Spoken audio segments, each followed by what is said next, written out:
आ रही है कैसे लग रहा है।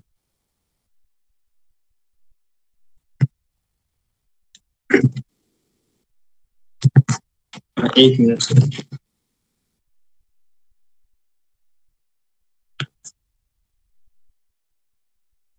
जी मेरी आवाज आ रही है ना?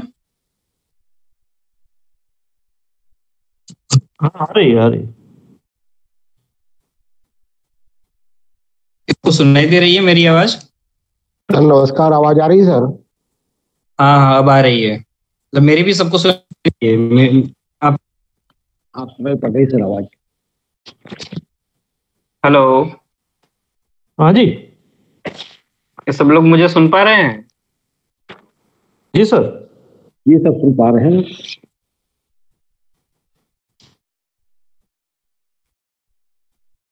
प्लीज थोड़ा बता दीजिएगा एक बार तो मुझे भी पता चल जाए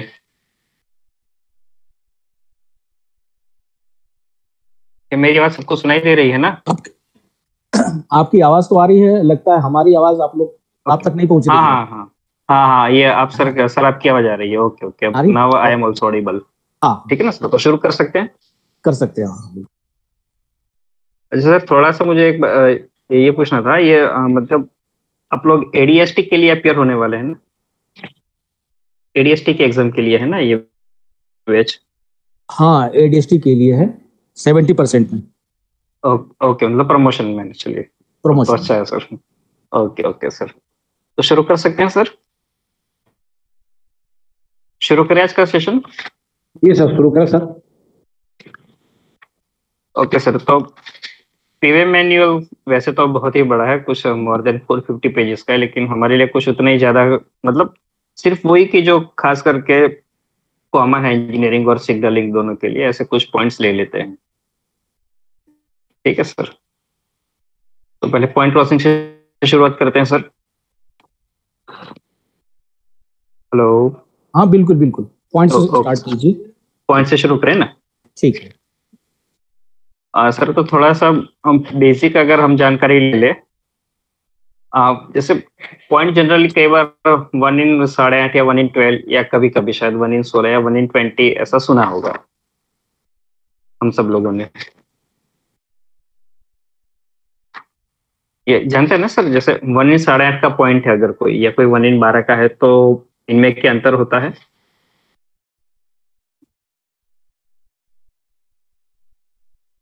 सर आप लोग आपका ऑडियो थोड़ा ऑन रखे तो मुझे समझ में आ जाए कि कोई जैसे बोल रहा है तो, क्योंकि अभी एक सर की आवाज आ रही है, बाकी किसी की मुझे आवाज नहीं आ रही, तो मुझे क्या पता नहीं लग रहा है। इसमें जो इसका पॉइंट का कर्वेचर रहता है उसका हाँ राइट। वो 1 मीटर जो है 8 मीटर में 1 मीटर का जो हाँ, यानी कि अगर हम 8 मीटर सीधा चलेंगे तो 1 मीटर का हमें ट्रांसवर्स डिस्टेंस हम कैरी कर सकते हैं। मतलब ट्रेन हमारी शिफ्ट हो सकती है, तो जैसे 8.5 का मतलब है कि 8.5 मीटर सीधा जाएंगे तो 1 मीटर हम ट्रांसवर्स जा सकते हैं, और 1 in 12 है यानी कि 12 मीटर सीधे जाएंगे तो 1 मीटर ट्रांसवर्स जा सकते हैं। तो एक तो सबसे कॉमन है सर पॉइंट क्रॉसिंग का जॉइंट इंस्पेक्शन। एक तो आप लोगों का भी रहता होगा रूटीन इंस्पेक्शन, कोई फ्रीक्वेंसी रहती होगी पॉइंट क्रॉसिंग की, खास करके मोटर्स के लिए। ऐसे इंजीनियरिंग की ओर से भी रहता है पॉइंट क्रॉसिंग का, जो हमारे मतलब स्ट्रक्चरल इंस्पेक्शन करना है वो तो है ही, बाकी इन दोनों के अलावा जो हम लोग इंडिविजुअली करते हैं उसके अलावा एक तीसरा आइटम है joint inspection of point and crossing. Okay sir. Sir joint inspection की फ्रीक्वेंसी कोई बता सकते हैं जो हम ज्वाइंटली करते हैं, यानी कि सेक्शनल एसएससी पीवे और सेक्शनल एसएससी एसएनटी, जो दोनों। 3 महीने का रहता है अंतराल सर। हाँ हाँ जी, 3 महीने इसमें का। थोड़ा ये याद रखिएगा, इट इज 3 month रोटेशन। यानी कि सपोज करिए पहला एक स्लैब है जनवरी फरवरी मार्च का, मान लीजिए इसमें सेक्शन इंचार्ज मतलब एसएससी पीवे और एसएससी एसएनटी ने ज्वाइंट इंस्पेक्शन किया है, उसके बाद में 3 month का जो दूसरा स्लैब आएगा वो कौन सा रहेगा? मार्च के बाद अप्रैल मई जून। तो ये स्लैब में दोनों के यूनिट इंचार्ज यानी कि सीपीडब्ल्यूआई और सीएसआई का इंस्पेक्शन रहेगा। ऐसे इसको बोलते हैं 3 month rotation basis.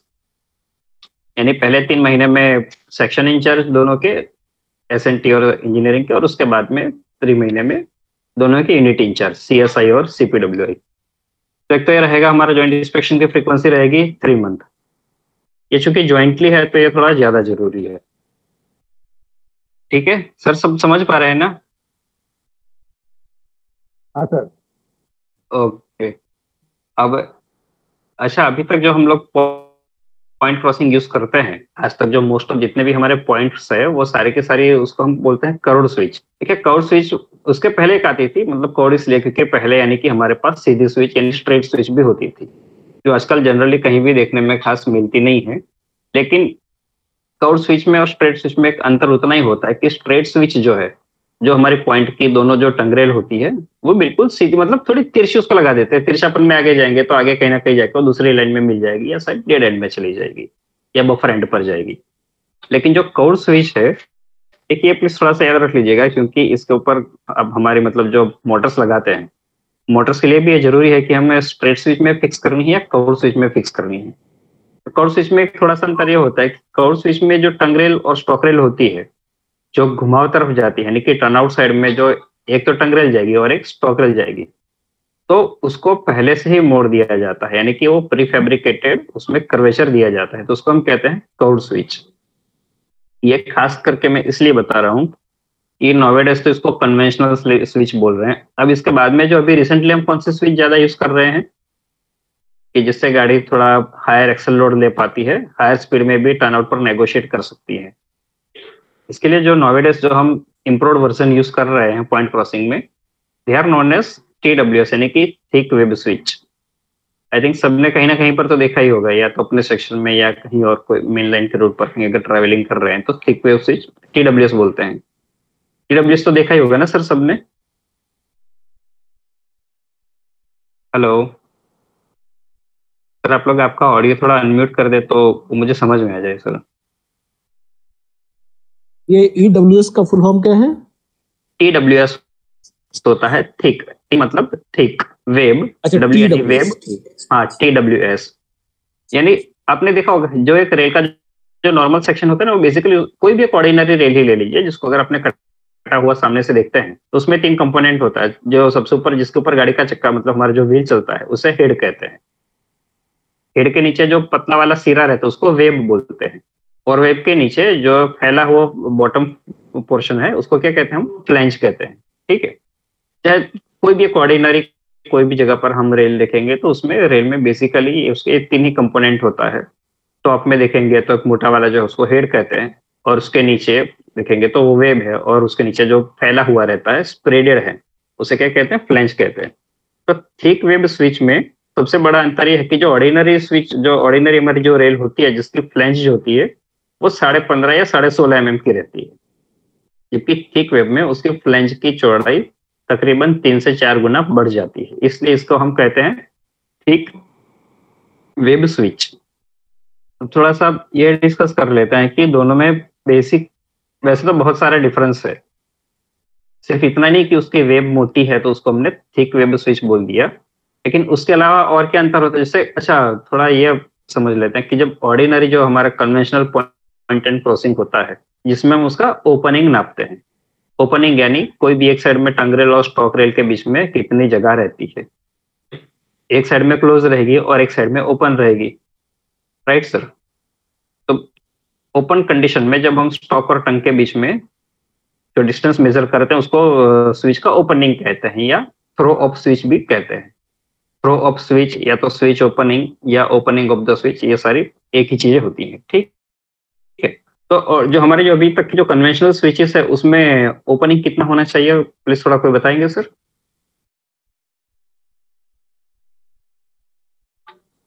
Hello sir, please कोई थोड़ा ओपनिंग बता सकते हैं कि ऑर्डिनरी स्विच में हमें स्विच ओपनिंग कितना रखना होता है? 115 mm रहता है, +- 3। हाँ राइट, 115 ±3 mm। ठीक है सर। तो एक तो ये TWS में उसके ओपनिंग में भी अंतर रहता है, स्विच ओपनिंग या थ्रो ऑफ स्विच में। TWS में ये स्विच ओपनिंग कितना रहेगा? वो हमारा रहता है 160 mm, 160 mm। ठीक है, उसमें भी ये ±3, तो वो वैसे भी जो हमारा जो गेज का टॉलरेंस है वो तो रहेगा ही, लेकिन यहाँ 115 हम लेते थे पहले से कन्वेंशनल स्विच में, तो ऐसे TWS में वो ओपनिंग हो जाएगा 160 mm। इसमें जो आप देखिएगा ना, तो बेसिकली 3 अलग अलग कंपोनेंट्स होते हैं। पहला 60 mm जो होता है वो अनलॉकिंग के लिए है, और उसके बाद में 100 mm का थ्रो रहता है, और उसमें एक एडिशनल थ्रो दिया जाता है, वो रहता है 60 mm का, राइट। तो बेसिकली हमें अनलॉक करने के बाद में ये स्विच में 160 mm का ओपनिंग क्लियर किया जाता है। एक वेब स्विच में एक दूसरा थोड़ा ये चीज देख लीजिएगा। अच्छा, जो हमारी कन्वेंशनल स्विच होती है उसमें आप जानते हैं कि जो दोनों टंगरेल हैं उसको हम लोग मोटर के साथ एक ड्राइविंग रोड लगा रहता है, तो ड्राइविंग रोड दोनों टंगरेल को अटैच करती है, मतलब एक साथ कंबाइंड पोजीशन में मूवमेंट अलाउ करती है। कभी ये नहीं होगा कि एक टंगरेल थोड़ी सी चल गई, दूसरी टंगरेल थोड़ी सी अलग से चली। It is not that, right. दोनों टंगरेल की मूवमेंट कैसे रहेगी? It will B same and constant. तो ये इसलिए होता है क्योंकि दोनों टंगरेल जो है वो ड्राइविंग रोड के साथ कनेक्टेड रहती है। पर ये भी आप लोग जानते हैं कि नीचे में एक स्ट्रेचर बार भी रहता है, कि जो इंजीनियरिंग का एसेट होता है, जो स्ट्रेचर बार भी दोनों टंगरेल कनेक्ट करके रहता है। तो basically driving rod is connected with the stretcher bar, leading stretcher bar जिसको कहते हैं, जो सबसे पहला वाला स्ट्रेचर बार है जो लीडिंग होता है। तो हम लोग ड्राइविंग रोड को कहाँ कनेक्ट करते हैं? लीडिंग स्ट्रेचर बार के साथ में, ठीक है। और फिर ये स्ट्रेचर बार में जो ड्राइविंग रोड का फोर्स आता है वो स्ट्रेचर बार के थ्रू टंगरेल में ट्रांसमिट होता है, और दैट्स व्हाई दोनों टंगरेल की मूवमेंट होती है। ऑर्डिनरी पॉइंट ऑफ क्रॉसिंग में बेसिकली एक लीडिंग स्ट्रेचर बार तो रहते हैं जिसके साथ में ड्राइविंग रोड कनेक्टेड रहता है, उसके पीछे 3 और स्ट्रेचर बार रहते हैं। किसके लिए? 1/12 के लिए, और 1/8.5 का रहेगा, तो लीडिंग के पीछे में 2 स्ट्रेचर बार रहेंगे। अब थोड़ा कोई ये बता सकता है कि इसी तरह से TWS टाइप की स्विच है, थिक वेब स्विच, तो उसमें स्ट्रेचर बार कितने रहेंगे?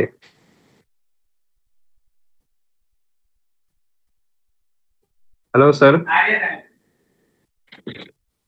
सर प्लीज कोई ये बता सकता है कि ये हमारा जो थिक वेब स्विच टाइप के पॉइंट्स है TWS कहते हैं, उसमें स्ट्रेचर बार कितने रहते हैं?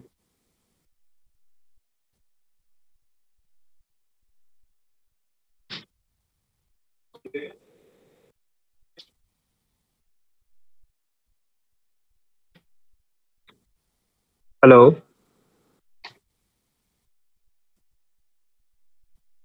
इसको थोड़ा ये बताएगा कि हमारे जो थिक वेब स्विच है उसमें कितने रहेंगे स्ट्रेचर बार?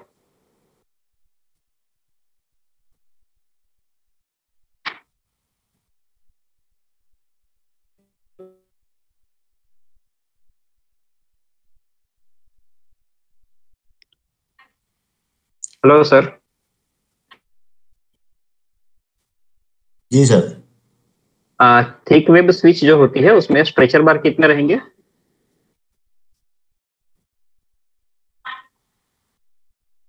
प्रदीप सर, आप बता पाएंगे? आइडिया नहीं है सर। Okay okay. जैसे मैं इसलिए पहले एक बार थोड़ा कन्वेंशनल यानी कि कर्व्ड स्विच को देख लेते हैं। आपने देखा होगा कि उसमें एक तो लीडिंग स्ट्रेचर बार रहता है, ठीक है ना, कि जिसके साथ में मोटर का जो ड्राइविंग रोड है वो ड्राइविंग रोड लीडिंग स्ट्रेचर बार के साथ कनेक्टेड रहता है, और यही लीडिंग स्ट्रेचर बार दोनों टंगरेल को आपस में बांध के रखता है, कि जिसके कारण जो ड्राइविंग रोड में जो थ्रस्ट आता है वो स्ट्रेचर बार से होते हुए टंगरेल में ट्रांसमिट होता है। लेकिन आप देखिएगा कि उसके पीछे भी 3 और स्ट्रेचर बार रहते हैं। अगर 1/12 का पॉइंट है, 1/12 का कर्व्ड स्विच है, तो उसमें एक तो लीडिंग स्ट्रेचर बार रहेगा, उसके पीछे 3 और स्ट्रेचर बार रहते हैं।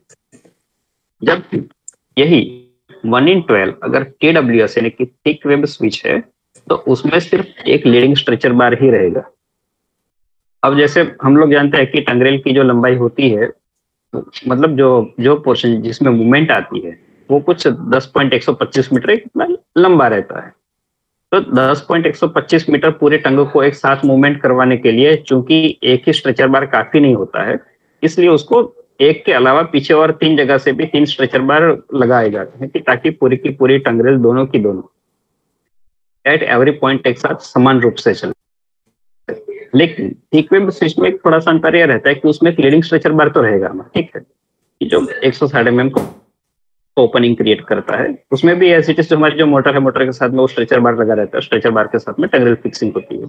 और एक छोटा सा डिफरेंस ये है कि जो ऑर्डिनरी या कन्वेंशनल स्विच या कर्व्ड स्विच में जो लीडिंग के पीछे में 3 स्ट्रेचर बार और लगाते हैं, ये TWS में ये 3 में से एक भी स्ट्रेचर बार अलग से नहीं आएगा, पहला एक लीडिंग जरूर रहेगा।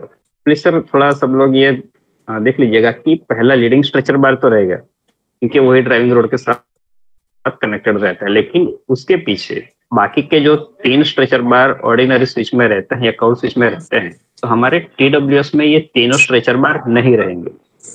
ओके, तो once again there should be a question कि अगर 10.125 मीटर की जो ऑर्डिनरी टंगरेल वैसे भी ठीक से नहीं चल सकती, इसलिए उसमें हम 4 स्ट्रेचर बार लगाने की आवश्यकता है, तो थिक वेब स्विच के कंपोनेंट्स तो वैसे भी हैवी है, वो एक अकेले लीडिंग स्ट्रेचर बार के बेस पर कैसे मूवमेंट होगी या अच्छे से प्रॉपरली कंटिन्यूस मूवमेंट कैसे कर पाएगी।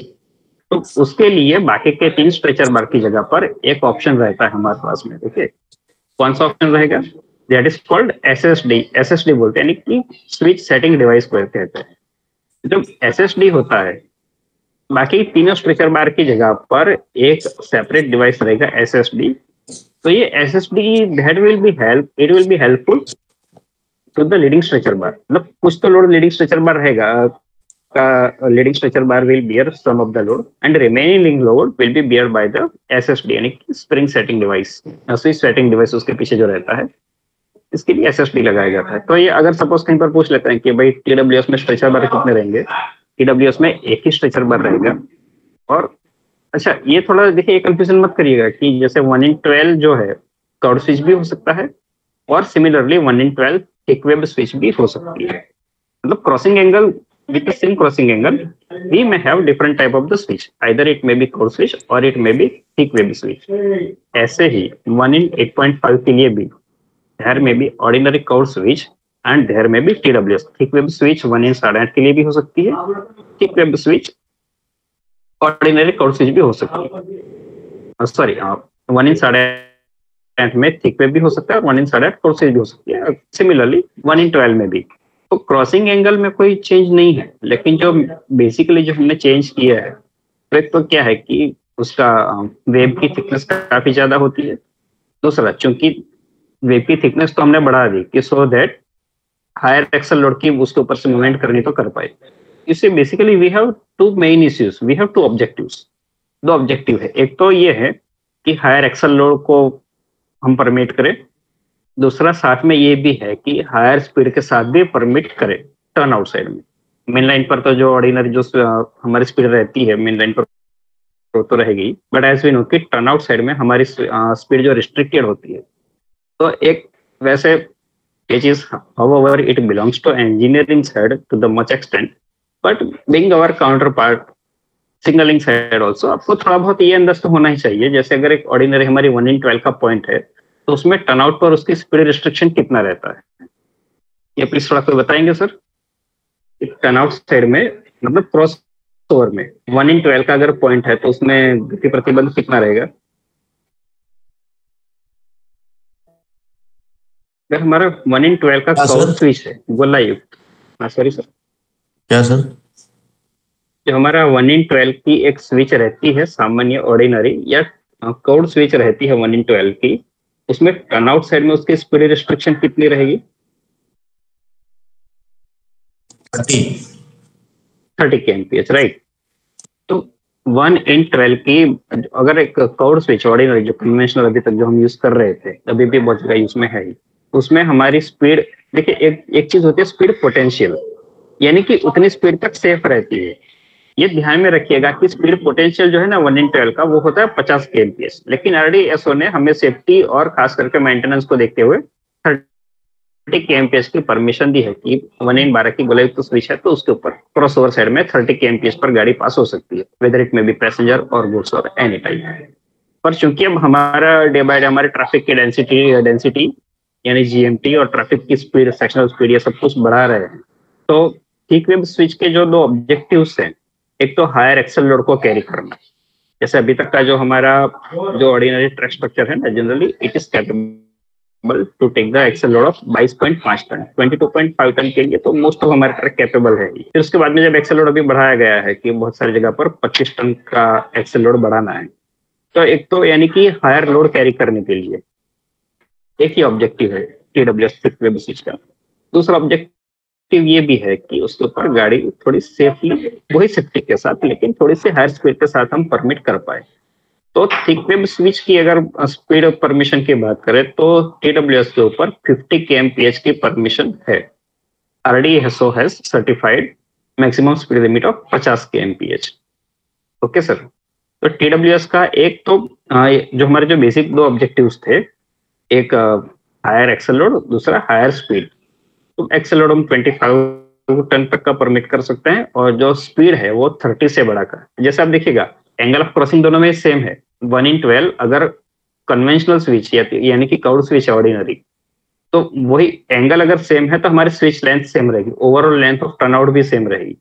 तो सेम लेंथ रखते हुए अगर हम सिर्फ स्विच को बदलकर और TWS लगा देते हैं तो वहां हमें स्पीड की लिमिट मैक्सिमम लिमिट मिलेगी 50 kmph यानी 50 kmph की। ये दो ऑब्जेक्टिव है।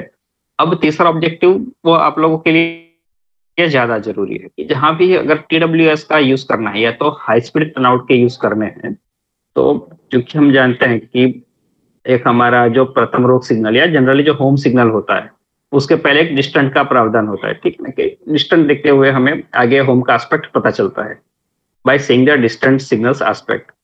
अब जब हायर स्पीड अगर टर्नआउट पर हमें परमिट करनी है तो उसके लिए हमें एडवांस में भी थोड़े पहले से इंफॉर्मेशन मिलनी जरूरी है कि हमारे रोग सिग्नल का एस्पेक्ट या उसका प्रावधान कैसा रहेगा। तो जब भी हायर स्पीड का टर्नआउट यूज करना है तो उस वक्त डिस्टेंट के अलावा एक और सिग्नल का प्रोविजन करना पड़ता है, that is called inter distant. बाकी होम और डिस्टेंट के बीच में जो दूरी रहती है वो तो आई एम श्योर दैट कि एवरीबॉडी नोस कि वो कंप्लीट 1000 मीटर यानी 1 किलोमीटर की रहती है। इसी तरह से डिस्टेंट और इंटर डिस्टेंट के बीच में भी 1 किलोमीटर की दूरी रहती है, यानी कि 2 डिस्टेंट सिग्नल मिलते हैं। पहला देखेंगे तो दूसरे का अंदाज लग जाएगा और दूसरा देख के उसके बाद में पड़ने वाले रोग सिग्नल का।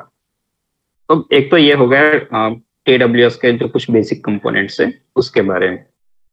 अब एक चीज वो, हालांकि it is related to engineering side only, but फिर भी ये मालूम होना इसलिए भी चाहिए कि जैसे अगर हमारे 60 kg की जो रेल है, अच्छा थोड़ा सा अगर कहीं कंफ्यूजन जैसा लगेगा तो बता दी, आई एम श्योर दैट कि हमारे पास जो मोस्ट पॉपुलर 2 रेल सेक्शंस होते हैं इन टर्म्स ऑफ वेट, वजन के हिसाब से देखें तो एक होता है 52 यानी 52 kg का, दूसरा रहता है 60 kg का।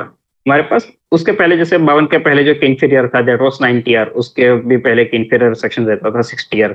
Nowadays I am sure that कि सभी जगह कहीं पर भी 90R का तो बचा ही नहीं होगा, शायद कुछ जगह पर 52 का या जनरली 60 kg का ट्रैक स्ट्रक्चर हो गया है। ओके, तो 1/12 अगर ऑर्डिनरी स्विच रहेगी उसकी जो लाइफ है ना, वो लाइफ हमारी होती है 500 GMT यानी gross million ton. 500 gross million ton उसके ऊपर से पास कर सकते हैं।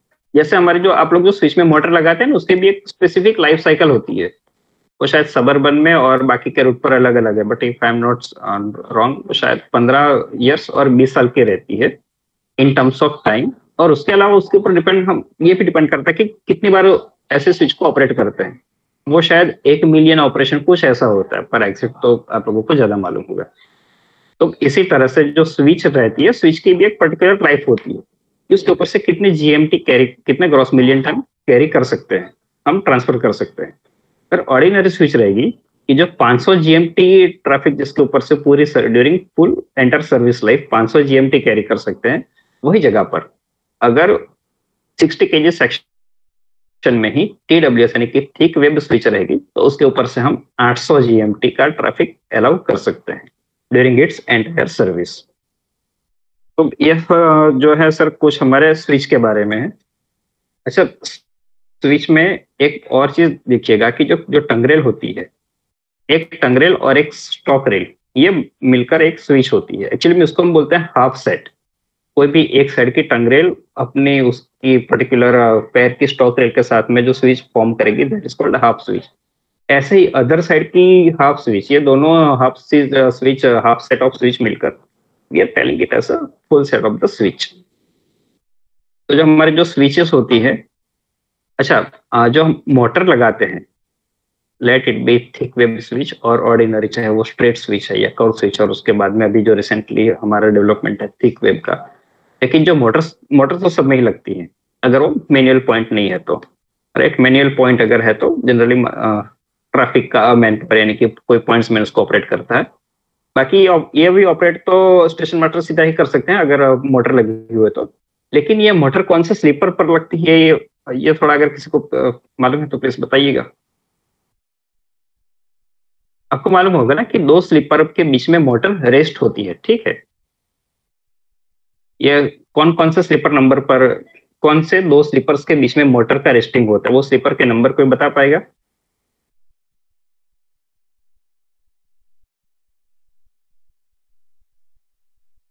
सर सब लोग जेई या तो एसएससी तो होंगे जो भी एडीएसटी के लिए जाएंगे, है ना। फर्स्ट एंड सेकंड पे रहेगा सर या सेकंड एंड थर्ड? नहीं sir, it will be on third and fourth. आप जो है ना, आप थोड़ा ध्यान से देखेंगे ना, तो जो पहला मतलब जहां से हमारी टंगरेल की शुरुआत होती है, वो जो पहला वाला स्लीपर होता है, फिर कभी अगर फील्ड में जाएगा तो आप दिखेगा पहला और जो दूसरा स्लीपर है उसके साथ मोटर नहीं रहती। मोटर जो हम लगाते हैं वो स्लीपर नंबर होता है थर्ड एंड फोर्थ, यानी कि ऑलरेडी पॉइंट क्रॉसिंग के पहले से दो स्लीपर एडवांस में ही रहते हैं, जिसके ऊपर मोटर फिक्स नहीं होती है। जो मोटर लगाते हैं ना वो जनरली नहीं, हमेशा ही बाय डिजाइन स्लीपर की जो दो स्लीपर्स जिसके ऊपर हम मोटर फिक्स करते हैं उसके नंबर्स होते हैं third and fourth and so on. बाद में फिर उसके बाद में 6, 7, 8, 9 ऐसे टोटल 83 स्लीपर्स तक जाएंगे। जो 83 स्लीपर जिसके ऊपर पूरा का पूरा पॉइंट एंड क्रॉसिंग रेस्ट होता है, ठीक है ना। तो कौन से स्लीपर पर लगती है ये मालूम भी होना चाहिए, ताकि कभी अगर आपको देखना भी हो ना तो आप देखिएगा कि स्लीपर्स जो है चाहे टर्नआउट लेफ्ट साइड का हो या राइट साइड का हो, लेकिन जो हम स्लीपर्स लगाते हैं ना वो स्लीपर के राइट एंड में स्लीपर के नंबर्स एम्बोर्स किए, मतलब मार्क किए जाते हैं, पंच मार्क रहता ही है। तो उसके ऊपर भी आप देख सकते हैं, प्रत्येक स्लीपर के ऊपर अगर सीरियली देखें तो 1, 2, 3, 4, 5, 6, 7, 9, 10 एंड अप टू 83 नंबर्स के मार्किंग रहते हैं, जिसमें थर्ड एंड फोर्थ स्लीपर की लेंथ इसलिए ज्यादा दी गई है ताकि उसके ऊपर we can rest the motor, we can fix the motor properly. तो जो हमारा एक तो ये थोड़ा आप याद रखिएगा कि मोटर के जो स्लीपर्स हैं वो तीसरे और चौथे नंबर के होते हैं। दूसरी एक और चीज है कि हमारे जो मोटर के जो दो स्लीपर्स हैं ना, आप थोड़ा देखिए ये सभी के लिए जरूरी है, not only for engineering but also for SNT department, की उनका जो स्पेसिंग है, जो टर्नआउट में मतलब पॉइंट क्रॉसिंग में जनरली सभी स्लीपर्स के बीच में स्पेसिंग अलग रहता है, but specifically sleeper number 3 and 4 on which the motor is going to be rested, इनका स्पेसिंग हमें मालूम होना चाहिए। कि अगर प्रॉपरली नहीं होगा तो फिर कई बार फिर थोड़ा जो जुगाड़ बोलता है ना, ऐसा आगे पीछे करके सेट करना पड़ता है, जिसके कारण कई बार मोटर का प्रॉपर रेस्टिंग नहीं हो पाता। Ultimately it will increase our maintenance. तो जो स्लीपर्स के ऊपर मोटर का फिक्सिंग करना है, आई थिंक एक IRS होती है और एक सीमेंस है ना, दो मोटर्स रहती है। But anyway whatever type of the motor is, उसका स्पेसिंग थोड़ा ध्यान रखिएगा। It will be 685 mm to be precise. 685 mm का सेंटर टू सेंटर स्पेसिंग रहता है, यानी कि जहां एक स्लीपर खत्म होता है, सपोज तीसरा, उसके बाद में जहां चौथा स्लीपर खत्म होता है वहां पर या तो दोनों के सेंटर से नापेंगे या दोनों की शुरुआत से नापेंगे, दोनों के एंड से। ये तो सेंटर से सेंटर तक नापेंगे तो ये दूरी कितनी होनी चाहिए? It will be 685 mm, 685 mm की दूरी रहनी चाहिए। ये स्टैंडर्ड इस तरह से फिक्स किया गया है ताकि उसके ऊपर हमारी जो मोटर की असेंबली है वो प्रॉपर उसके जो चार पॉइंट्स पर जहां हम उसको फिक्स करते हैं, so it will be rest and bear equal role. इस तरह से उसका स्पेसिंग एक थोड़ा 685 आप हमें ध्यान में रखना है। और वहीं पर अगर थिक वेब स्विच की मोटर, अगर थिक वेब स्विच यूज कर रहे हैं तो वहां पर ये स्पेसिंग हमारा हो जाएगा 745 mm। तो ऑर्डिनरी कर्व स्विच के लिए स्पेसिंग रहेगा 685 mm स्लीपर नंबर 3 और 4 के बीच में। और अगर थिक वेब मोटी वेब वाली स्विच है तो वहां पर ये स्पेसिंग बढ़ाकर हो जाएगा 745 mm। ये दोनों चीज थोड़ा स्लीपर का स्पेसिंग, बाकी के अलग अलग स्लीपर का जो डिफरेंट स्पेसिंग है उसके साथ कुछ उतना खास हमारा मतलब एसएनटी की ओर से उतना ज्यादा रोल होता नहीं। वो तो इंजीनियरिंग डिपार्टमेंट को प्रॉपर मेंटेनेंस के लिए मेंटेन करना है तो दे विल डू इट। अब इसके अलावा एक और वर्ड आता है, सपोज JOH, अगर कहीं पर कोई पूछ लेता है ना तो ये थोड़ा ध्यान रख लीजिएगा। आप थोड़ा ध्यान से देखेंगे ना तो जहां से हमारा पॉइंट की शुरुआत होती है यानी टंगरेल की, आप देखिएगा कि जहां हम लोग मतलब आप लोग जो आपका लॉकिंग उसका टेस्ट करते हैं 3 mm और 5 mm टेस्ट पीस रखकर जो पॉइंट पर, I think we have observe that कि वो जगह पर टंगरेल का जो टॉप है ना वो स्टॉक रेल से थोड़ा नीचे रहता है। अब थोड़ा सा रिकॉल करेंगे ना माइंड में तो भी याद आ जाएगा। ये हमारा टंगरेल का टॉप है, it is slightly lower than stock rail top. Okay, यहाँ टेस्ट पीस आप लोग रखते हैं 3 mm पर लॉक हो रहा है या नहीं हो रहा है, 5 mm में लॉक हो रहा है कि नहीं हो रहा है, पॉइंट का इंटरलॉकिंग हम टेस्ट करते हैं मोटर ऑपरेट करवाकर। ठीक है ना सर, फिर मास्टर को पूछता है कि ये लॉक मतलब लॉक हुआ है या नहीं हुआ है। तो आप देखिएगा कि यहाँ पर टंगरेल की जो हाइट है ना वो कम होती है with respect to at that point stock rail height. ये टंगरेल की हाइट जो है वो जैसे जैसे हम आगे बढ़ेंगे टूवर्ड क्रॉसिंग, तो वो टंगरेल की हाइट धीरे धीरे धीरे धीरे बढ़ती जाएगी, and there will be one point where the height of tongue rail and stock rail is equal. ये जगह जहां पर दोनों की हाइट इक्वल रहती है, that point is known as JOH। उसे क्या JOH कहते हैं। JOH मतलब जंक्शन ऑफ हेड, जहां दोनों की हाइट समान हो जाएगी। तो अगर कहीं कोई फुल फॉर्म में पूछ लेता है JOH क्या है, तो ये प्लीज थोड़ा ध्यान में रख लीजिएगा। बाकी JOH का डिस्टेंस का प्रत्येक पॉइंट के लिए जैसे 1 in 12 है या 8.5 का है, तो डिस्टेंस कितना होना चाहिए वो तो इंजीनियरिंग अकाउंट पर का मैटर है, पर ये थोड़ा मोटा मोटी पता होना चाहिए। एक और चीज है जो हम मतलब ये सारी चीजें अभी जो बात कर रहे हैं कि जहां हमें जॉइंट इंस्पेक्शन करना है और जिसका मेंटेनेंस भी जॉइंटली करना है। जैसे अगर ये जो स्विच पोर्शन है, we are talking about the full switch portion, यानी कि वो पूरी लंबाई का हिस्सा जिसमें टंगरेल फ्रीली मूवमेंट कर, फ्रीली यानी कि एक्सटर्नल फोर्स चाहे मोटर से या तो लीवर से फोर्स देकर जो फ्री मूवमेंट करने के लिए उसके पास लिबर्टी है। ये पूरा स्विच पोर्शन में अगर कोई भी इंजीनियरिंग मेंटेनेंस करना है तो उसके लिए साथ में SNT डिपार्टमेंट यानी सिग्नल डिपार्टमेंट का ऑथोराइज्ड पर्सन का कॉन्सर्न होना जरूरी है। ये थोड़ा ये भी जो है जो मैनुअल की चीजें थोड़ा उसको देखते रहिएगा कि ऑथोराइज्ड पर्सन, ये जरूरी नहीं है कि चाहे वो SSC सिग्नल हो या JE सिग्नल ही हो।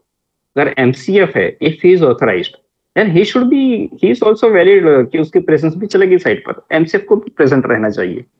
But what our manual is telling, a authorised person from SNT department should be present and available on site for any type of engineering maintenance in switch portion। तो switch portion के लिए थोड़ा जरूरी है, ये ध्यान में रखिएगा।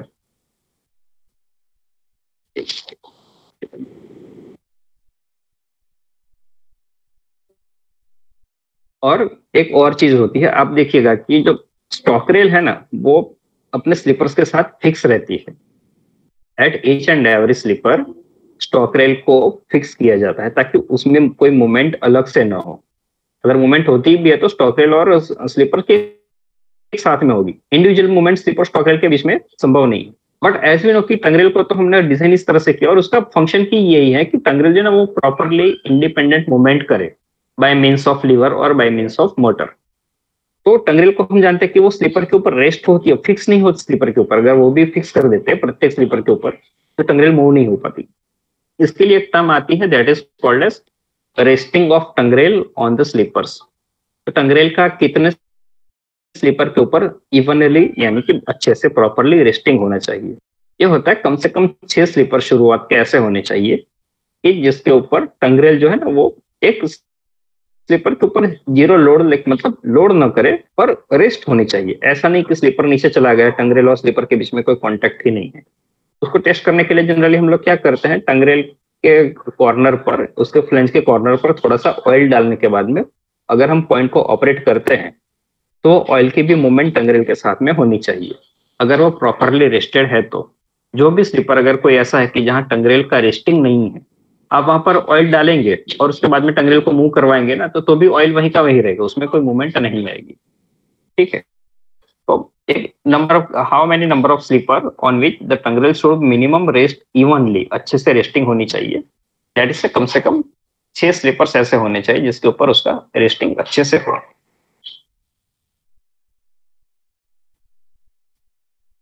और बाकी का जो 3 mm और 5 mm का तो जो लॉकिंग का टेस्टिंग है वो टाइम सर्जेट की आप लोगों को उसके बारे में ज्यादा मालूम होगा। पर 3 mm में लॉक हो 3 mm तक लॉक हो जाता है, up to that point it is okay, लेकिन 5 mm में लॉक नहीं होना चाहिए। तो ये कुछ बेसिक जानकारियां थी हमारी पॉइंट क्रॉसिंग के मेंटेनेंस को लेकर। अगर इसमें किसी को भी कुछ और लगता है देखिए, क्योंकि मैं बहुत सारे जो इंजीनियरिंग एस्पेक्ट है वो कवर नहीं कर रहा हूँ, पर फिर भी लगता है कि नहीं भाई इसमें कुछ मालूम होना चाहिए, तो कुछ डाउट जैसा, कंफ्यूजन जैसा है, तो ये फिर भी एक बार पूछ सकते हैं।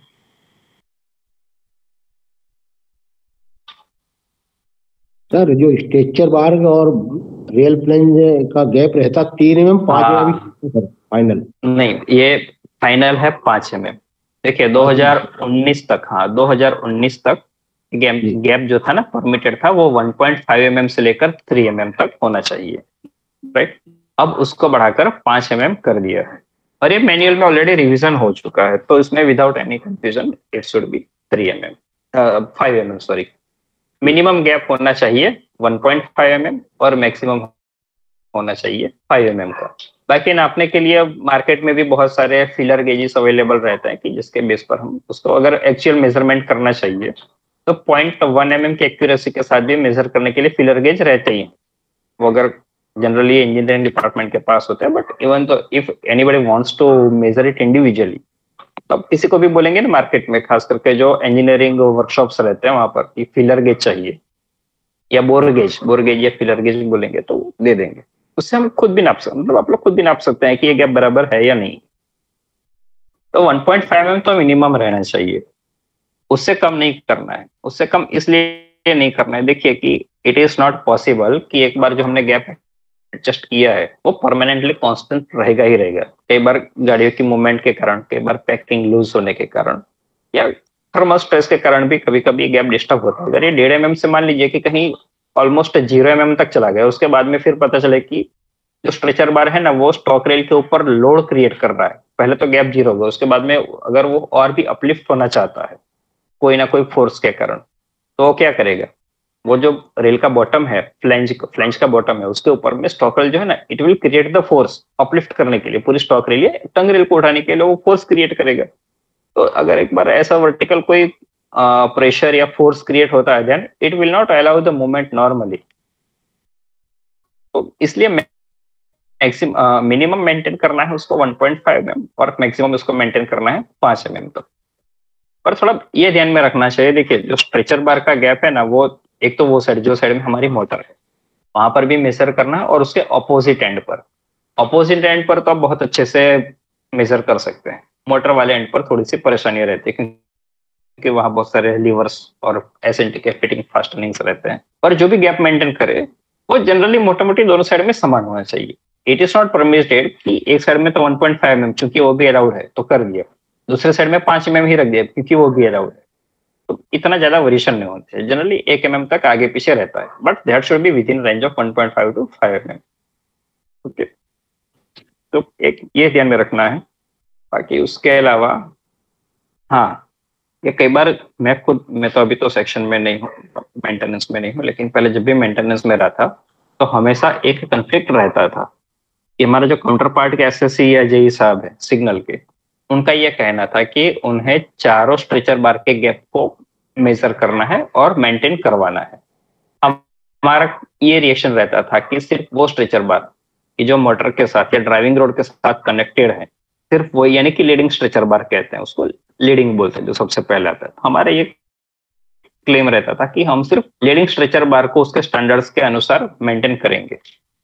इसमें विदाउट एनी कंफ्यूजन, किसी भी तरह का कोई प्लस या माइनस हाँ या ना को छोड़ते हुए, जो जॉइंट इंस्पेक्शन में जो मेजर करना है तो वो सिर्फ लीडिंग स्ट्रेचर बार को मेंटेन करना है। ये gap, range of gap 1.5 to 5 mm। But it is the duty of engineering department कि जो उनके जो मेंटेनेंस का हिस्सा है तो उसमें बाकी के पीछे जितने भी स्ट्रेचर बार है वो सभी जगह पर यही गैप को मेंटेन करेंगे। लेकिन जब जॉइंट इंस्पेक्शन की बात आती है तो उसमें सिर्फ लीडिंग स्ट्रेचर बार के गैप को ही मेजर किया जाता है कि जो जॉइंटली होता है, जिसमें दोनों की जॉइंट साइन सिग्नेचर होती है। तो सपोज अगर कोई ये पूछता है कि 1 in 12 के पॉइंट में स्ट्रेचर बार्स होते कितने हैं, सो यू सी दैट इसमें टोटल होते हैं 4 स्ट्रेचर बार, जिसमें से पहले को कहते हैं लीडिंग, जो लीड करता है, जो मोटर के साथ में कनेक्टेड है, that is known as leading stretcher bar. और उसके बाद में बाकी के जो 3 स्ट्रेचर बार है तो उनको they are known as first following, second following and third following stretcher bar. पहला फॉलोइंग स्ट्रेचर बार, दूसरा फॉलोइंग स्ट्रेचर बार, तीसरा फॉलोइंग स्ट्रेचर बार। तो 1 in 12 में टोटल 4 आएंगे, जिसमें से पहला होता है लीडिंग और उसके बाद में 3 following, first following, second following and third following. Total 4 stretcher bar लगते हैं।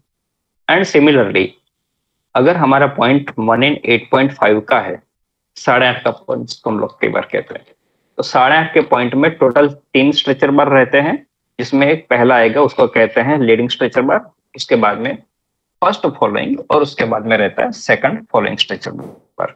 ओके, ये 1 in 8.5 के लिए। देखिए, हो सकता है शायद वाइवा में अगर कोई पूछ भी लेता है, आई थिंक शायद वाइवा के लिए अगर कोई बैठेगा तो वो पीसी प्रिंसिपल सीएसटी के लेवल का, या आपके चीफ इंजीनियर साहब वगैरह बैठते हैं, अगर पूछते भी है कि ठीक है जैसे नंबर ऑफ स्ट्रेचर बार कितना है ना, ये एसएनटी का कॉन्सेप्ट नहीं है, आई नो दैट, कहने को तो बोल भी सकते हैं सर हमें क्या मतलब है कितने स्ट्रेचर बार लगे हैं, बट द थिंग इज कि अगर हम कोई भी इंस्पेक्शन के लिए जाते हैं, खास करके जो एसेट का ज्वाइंट इंस्पेक्शन करते हैं, तो उसका लेआउट एटलीस्ट पता तो होना चाहिए कि वहां स्ट्रेचर बार लगे कितना है, ठीक है, उसका डिस्टेंस कितना है, कौन कौन से स्लीपर पर रहेंगे, तो उसका हम डिस्कस भी नहीं कर रहे हैं, पर ये मोटा मोटी पता होना चाहिए कि 8.5 का पॉइंट है तो उसमें टोटल 3 लगते हैं, जबकि 12 का 1 in 12 का पॉइंट होगा तो उसमें 4 लगेंगे। और खास करके हमारे जितने भी एसएससी सर या जेई साहब हैं कि जो थिक वेब स्विच का मेंटेनेंस कर चुके हैं, उनके सेक्शन में अगर एक भी आ गई तो ये क्वेश्चन भी पूरी संभावना है पूछने की कि भाई तो आप पता है कि वहां स्ट्रेचर बार कितने लगे हुए हैं, तो थिक वेब स्विच रहेगी तो उसमें सिर्फ एक ही stretcher bar leading stretcher bar रहेगा, और उसके बाद में जो आइटम जो मतलब जो हमारा स्ट्रक्चर है उसे हम लोग कहते हैं एसएसडी, यानी कि स्विच सेटिंग डिवाइस कहते हैं। ठीक है, so this was something about our point and crossing. Maintenance schedule में एक बार फिर से रिपीट कर देता हूं कि अगर मेंटेनेंस मतलब फ्रीक्वेंसी ऑफ इंस्पेक्शन अगर कहीं पर भी पूछी जाती है, so it is 3 month on rotation, यानी कि सेक्शन इंचार्ज दोनों के पहले 3 महीने में इंस्पेक्शन करेंगे, बाद के 3 महीने में दोनों के यूनिट इंचार्ज यानी सीएसआई और सीपीडब्ल्यूआई, और ऐसे फिर रोटेशन 3-3 महीने का चलता रहता है। तो वंस इन ईयर अगर टोटल नंबर ऑफ इंस्पेक्शन पूछा जाए तो इट विल बी 4 इंस्पेक्शंस। एक साल में टोटल 4 ज्वाइंट इंस्पेक्शंस होते हैं, 4 में से 2 सेक्शन इंचार्ज के लेवल पर होते हैं और 2 यूनिट इंचार्ज के लेवल पर होते हैं। बाकी इसके अलावा कुछ और भी अगर कोई कुछ पूछना चाहे तो फिर एक थोड़ा ये भी ध्यान में रख लीजिएगा, जैसे जो अभी स्पीड की बात की थी कि थिक वेब में परमिशन मैक्सिमम स्पीड परमिसिबल होती है 50 kmph की, 1 in 12 कर्व्ड स्विच है तो उसमें स्पीड की लिमिट होती है 30 kmph। 1 in 8.5 कर्व्ड स्विच में अगर स्पीड लिमिट देखी जाए तो इट विल बी 15 kmph। देखिएगा 8.5 की गोला युक्त स्विच है तो उसमें 15 kmph की स्पीड रहेगी, 1 in 12 का कर्व्ड स्विच है, गोला युक्त स्विच है तो उसमें 30 kmph, और अभी जो लेटेस्ट हमारे पास अपडेशन है 1 in 12 का थिक वेब स्विच, उसके ऊपर 50 kmph की स्पीड परमिसिबल है। इसके बाद में एक और पॉइंट आता है, शायद कहीं पर अगर किसी ने सुना हो तो, that is known as split switch. Split किसको कहें, यह सिमेट्रिकल स्प्लिट बोलते हैं एक्चुअली में। अब देखिएगा कि जो अभी तक जो हमारे टर्नआउट जो होते हैं, सब for an example suppose left hand side का टर्नआउट है, जैसे मान लीजिए कि कोई एक ऑर्डिनरी एक सिंगल लाइन का सेक्शन जिसमें यार्ड आता है, तो पहले एक बार लेफ्ट साइड में एक लूप लाइन शुरू होती है, फिर तुरंत ही राइट साइड में लूप लाइन शुरू होती है, और 750 मीटर आगे जाके फिर से दोनों लूप लाइन मेन लाइन में मर्ज हो जाती है। तो left hand turnout and right hand turnout कौन सा है ये तो सब लोग जानते ही होंगे, आई एम श्योर दैट, ठीक है। लेकिन अगर इसी तरह से क्या कभी कोई जगह पर ऐसा देखा होगा कि जैसे मेन लाइन तो सीधी जा रही है और उसके पैरेलल जो लूप लाइन रन कर रही है, तो मेन लाइन में से टर्न आउट निकला, फिर वो अपनी लूप लाइन में मर्ज हो गया और लूप लाइन भी मेन लाइन के पैरेलल चल रही है, और आगे जाके फिर वो लूप लाइन मेन लाइन में मर्ज हो जाएगी। पर एक संभावना या तो एक ड्राइंग, एक पॉसिबिलिटी ये भी है कि सिर्फ ऐसा नहीं है कि हमने एक साइड में ही टर्न आउट निकाला, एक जो सीधी लाइन जा रही थी, आप एग्जैक्टली अगर देखें जैसे वाई, इंग्लिश में जैसे वाई लिखते हैं ना, ऐसे ही मान लो कि हमने दोनों साइड में इक्वल एंगल से ही टर्न आउट निकाल दिया, तो ये पोजीशन में क्या होगा कि लूप लाइन एक भी नहीं होगी। आप चाहे तो 2 लूप लाइन कह सकते हैं या चाहे तो दोनों मेन लाइन कह सकते हैं, that is called symmetrical switch. तो सिमेट्रिकल स्विच में सर क्या होता है कि एक्चुअली में उसमें लूप लाइन जैसा होता ही नहीं है। हम ये नहीं बोलते हैं कि एक मेन लाइन जा रही थी, मेन लाइन खत्म हो गई और बाद में 2 लूप लाइन निकली, जस्ट लाइक ए वाई में जैसे हम सीधे जा रहे थे, या वाई इंटरसेक्शन रोड पर भी कभी देखा होगा कि दोनों आगे जाके दो रास्ते अलग हो जाते हैं एक समान रूप के एंगल से ही।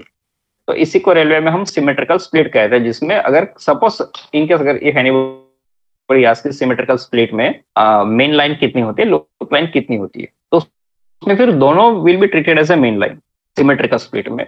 बाकी स्पीड लिमिट की तो उतनी कोई ज्यादा जरूरत है नहीं, बट फिर भी अगर ये ऐसे ही जानकारी के लिए कि सिमेट्रिकल स्प्लिट अगर हमारे पास सपोज 1/16 का 1/12 के बाद में और फ्लैटर एंगल दिखेंगे, दैट विल बी 1/16।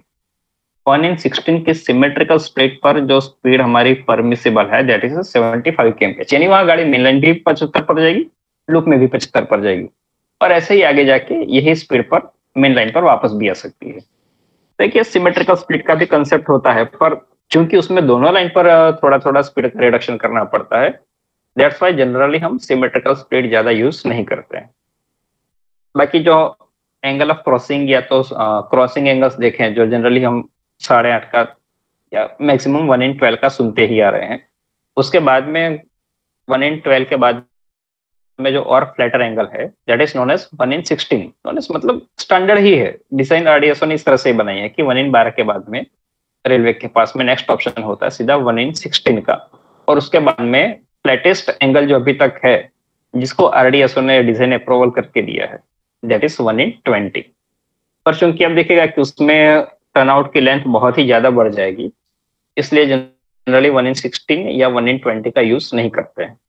अब फिर एक क्वेश्चन आता है कि फिर भी कभी कभी कुछ ऐसे लोकेशंस होते हैं जहां 1/16 के टर्नआउट यूज करने की जरूरत पड़ जाती है। जैसे आप जानते हैं कि अगर हमारे पास एक सीधी लाइन है, स्ट्रेट लाइन, जिसमें से टर्नआउट ज्यादा, सपोज 1/12 का, सीधी लाइन में से एक टर्नआउट निकलता है जहां पर 30 kmph की या TWS में 50 की परमिसिबल स्पीड है, पर जब एक लाइन गोलाई में कर्वेचर में जा रही है और कर्वेचर के अंदर से एक और टर्नआउट निकलता है, तो उससे क्या होगा कि जो अंदर जो टर्नआउट निकल रहा है ना उसकी शार्पनेस और बढ़ जाएगी, क्योंकि वैसे भी मेन लाइन तो पूरी गोलाई युक्त मतलब कर्वेचर में ही पास हो रही थी और उसके बाद में टर्नआउट भी वहीं से ही निकाला। तो उसमें चूंकि टर्नआउट की हमारी जो रेडियस है ना वो और कम हो जाएगी, या तो हम ये कहते हैं कि टर्नआउट और भी शार्प हो गया, ज्यादा नुकीला हो गया है। तो ऐसी स्थिति में टर्नआउट की लेंथ थोड़ी बढ़ानी पड़ती है। तो ऐसी जगह पर फिर ये करते हैं कि जो 1/12 में हमारी स्पीड और भी कम हो जा रही थी कैलकुलेशन के बेसिस पर, उसकी जगह पर 1/16 का लगा दिया। तो वंस अगेन फिर 1/16 का भी लगा कि हम 30 kmph की स्पीड अचीव कर सकते हैं टर्नआउट या तो लूप लाइन के लिए। तो 1/12 के बाद में जो एंगल्स आते हैं, जो ऐसा नहीं कि it is popular angle, but these angles which are accepted and designed and approved by RDSO, जिसको आरडीएसओ ने डिजाइन किया हुआ और आरडीएसओ ने अप्रूवल भी दिया हुआ है। तो ऐसे फ्लैटर्स होते हैं, फ्लैट एंगल होते हैं 1/12 के बाद में 1/16 का और उसके बाद में 1/20 का। तो this was something about turnouts, point and crossing. कुछ इसमें अच्छा एक थोड़ा ये चीज याद रखिएगा कि जब भी हम लोग जॉइंट इंस्पेक्शन करते हैं तो उसमें गेज भी नापना पड़ता है। Gauge not about that mm और 5 mm का जो आप लोग जो टेस्ट पीस यूज कर सकते हैं उस बात में करें, लेकिन जो रेलवे का जो मतलब ट्रैक गेज बोलते हैं, जो ट्रैक गेज है ना वो भी मेजर करना है। तो ट्रैक गेज के टॉलरेंस मालूम होने चाहिए, वो 6 mm प्लस में और 6 mm माइनस में, यहाँ तक के टॉलरेंस अलाउड है। उससे ज्यादा अगर गेज हमारा टाइट यानी कि वाइड हो गया है, या तो टाइट हो रहा है, टाइट होना मतलब कम हो गया, वाइड हो यानी कि स्लैग बोलते हैं, ज्यादा स्लैगनेस है 6 mm से या ज्यादा टाइटनेस है 6 mm से, तो फिर उसको इंजीनियरिंग डिपार्टमेंट को मेंटेन करना है in the presence of SNT department. इसलिए आप लोगों की आवश्यकता रहती है, ताकि अगर गेज को मेंटेन तो कर लिया, लेकिन फिर उसके बाद में जैसे मेंटेन करेंगे, गेज चेंज करेंगे थोड़ा बहुत, तो अकॉर्डिंगली तुरंत ही मोटर के प्रेशर के ऊपर उसकी इफेक्ट आएगी। तो मेंटेन करने के बाद सिर्फ ये देखना रहता है कि उसके बाद में भी जो हमारी जो लॉकिंग क्राइटेरिया है 3 mm और 5 mm का, वो लॉकिंग क्राइटेरिया बराबर है या नहीं है। तो गेज मतलब ट्रैक गेज या engineering gauge, that is what one should know कि 6 mm का टॉलरेंस अलाउड है। उसमें साथ में खास करके पीवे मैनुअल में ये एक चीज कही गई है कि यूनिफॉर्मिटी इन द गेज, यानी कि जो भी गेज है हमारा वो यूनिफॉर्म हमें उसे मेंटेन करना चाहिए। गेज यूनिफॉर्मिटी यानी कि फॉर एन एग्जांपल सपोज कोई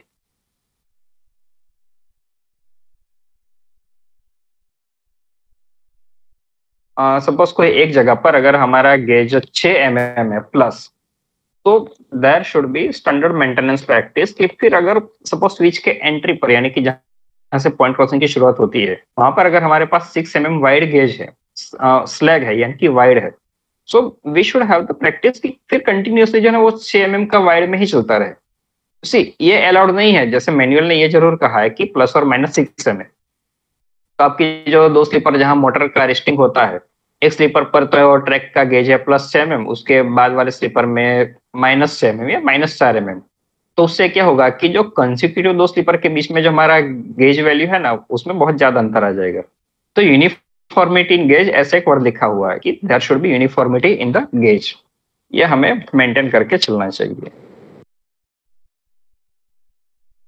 राइट। सो गेज के टॉलरेंसेस तो है ही, लेकिन उसके अलावा एक वर्ड है, गेज यूनिफॉर्म होना चाहिए एटलीस्ट पॉइंट क्रॉसिंग के एरिया में, उसमें कोई अब्रप्ट चेंज नहीं होने चाहिए, ठीक है। So this was something about gauge. उसके अलावा बाकी, अच्छा, lubrication,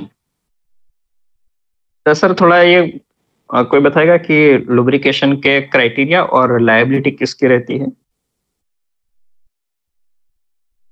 hello,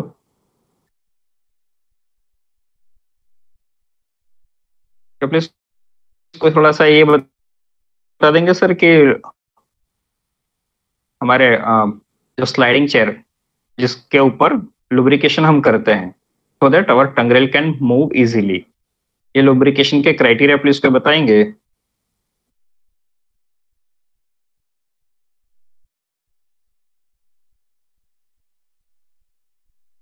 and liability of getting the chairs to be lubricated, lubrication की लायबिलिटीज किसकी रहती? देखिए, आई थिंक अभी तक शायद ये चीज में ना थोड़ा सा डिस्प्यूट अभी भी रहा ही होगा, क्योंकि पीवे मैनुअल में ये अपडेट तो कर दिया था कि lubrication will be the liability of signalling department.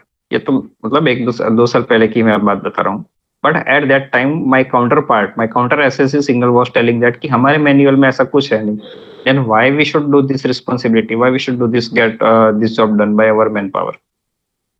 तो एक ये जो है ना, आप लोग भी शायद अगर कहीं से क्लियर करवा सके तो करवा लीजिएगा कि पीवे मैनुअल में ये अपडेशन आ गया है कि lubrication each and every slide chair, सारी की सारी स्लाइड चेयर जिसके ऊपर में हमारी टंग रेल की मूवमेंट होती है, ये एसएनटी डिपार्टमेंट के ऊपर शिफ्ट किया गया है। बाकी एसएनटी का मैनुअल में क्या प्रोविजन है वो जो परफेक्ट आइडिया नहीं है।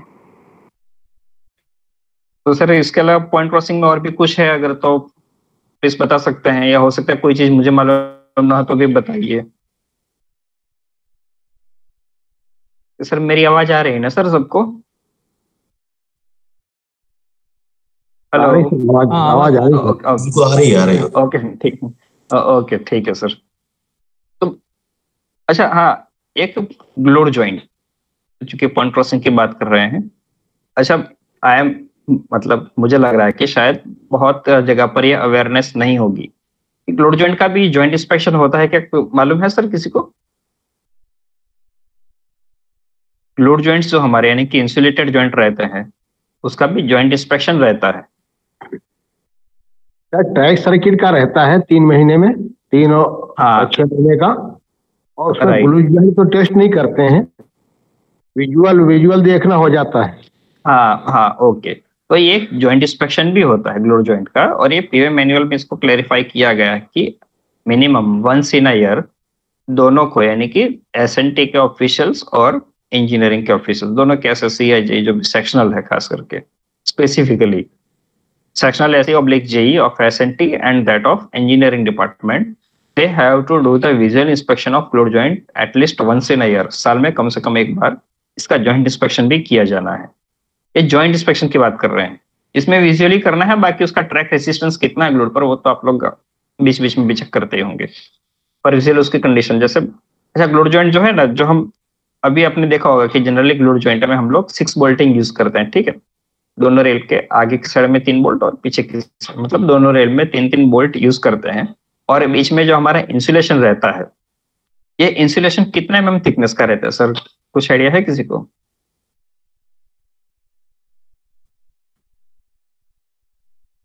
कोई बता पाएगा सर, इंसुलेशन की थिकनेस कितनी रहती है? 10 mm का रहता है एंड पोस्ट। जी बिल्कुल, हाँ, एक्चुअली में हमारे पास 2 डिजाइन होती हैं, एक होता है 6 mm थिकनेस का और दूसरा होता है 10 mm थिकनेस के। ओके, 10 mm और 6 mm थिकनेस के। तो ये एटलीस्ट, और ये जो 6 बोल्टेड ग्लूड है, पहले जैसे हम लोग जानते हैं कि पहले साइड पर ही ग्लूड जॉइंट का कास्टिंग करते थे, जिसमें बीच में प्लास्टिक के फॉर्मेट्स लगाकर। नॉवेडेज ये हमारे पास प्री फैब्रिकेटेड भी होते हैं, जो पहले से इंजीनियरिंग डिपार्टमेंट जिसका मैन्युफैक्चरिंग करवाता है कहीं और कोई ना कोई एजेंसी कॉन्ट्रैक्टर के पास, फिर हम इसे साइट पर लाते हैं, एसएनटी डिपार्टमेंट से इंस्पेक्ट करवाते हैं कि आप इसका रेसिस्टेंस चेक कर लीजिए, और फिर हम इसे ट्रैक पर सर्विस में यूज करेंगे as per your requirement. Okay, तो मतलब व्हाट आई वांट टू से कि सर पहले हम लोग साइट पर भी मैन्युफैक्चरिंग कर सकते थे, अब बहुत टाइम से ये चीज तो बंद हो गई है। साइट पर इस तरह, मतलब जो पहले प्लास्टिक फॉर्मेट्स बीच में लगाकर यूज करते थे, अब ऐसा नहीं है। अब प्रीफैब्रिकेटर लाते हैं, और उसके अलावा साइट पर ही जैसे प्रीफैब्रिकेशन जो वर्कशॉप में बनते हैं, बिल्कुल इसी तरह से साइट पर भी बनवाते हैं। उसको कहते हैं कास्ट इन सिटू, यानी सिचुएशन, मतलब कास्ट इन सिटू। और anyway important thing is that कि आप ये देखिएगा कि उसमें 6 बोल्ट ही रहते हैं। तो जो 6 bolted glued joint, insulated joint रहते हैं, they are known as G3L, G for Gujarat, L for Ludhiana. G3L type के ग्लूड कहते हैं, जिसकी जो दो स्टैंडर्ड डिजाइन है, एक होती है 6 mm की और एक होती है 10 mm की। Okay, suppose if anybody ask कि अगर आपको दो ऑप्शन है हमारे पास में, सपोज अगर आप लोग भी ADS टीचर बनते हैं कि प्रोक्योरमेंट करना है, चूंकि प्रोक्योरमेंट तो आपको नहीं करना, इंजीनियरिंग डिपार्टमेंट करता है, but if anybody will ask कि सर हम इतने ग्लूड जॉइंट या इंसुलेटेड जॉइंट मंगवा रहे हैं, हमारे पास दो ऑप्शन है, 10 mm थिकनेस और 6 mm थिकनेस के इंसुलेशन है, so which should be the preferable. तो ये कोई प्लीज बताएगा सर कि कौन से में प्रीफर करना चाहिए, 10 mm थिकनेस या 6 mm थिकनेस के?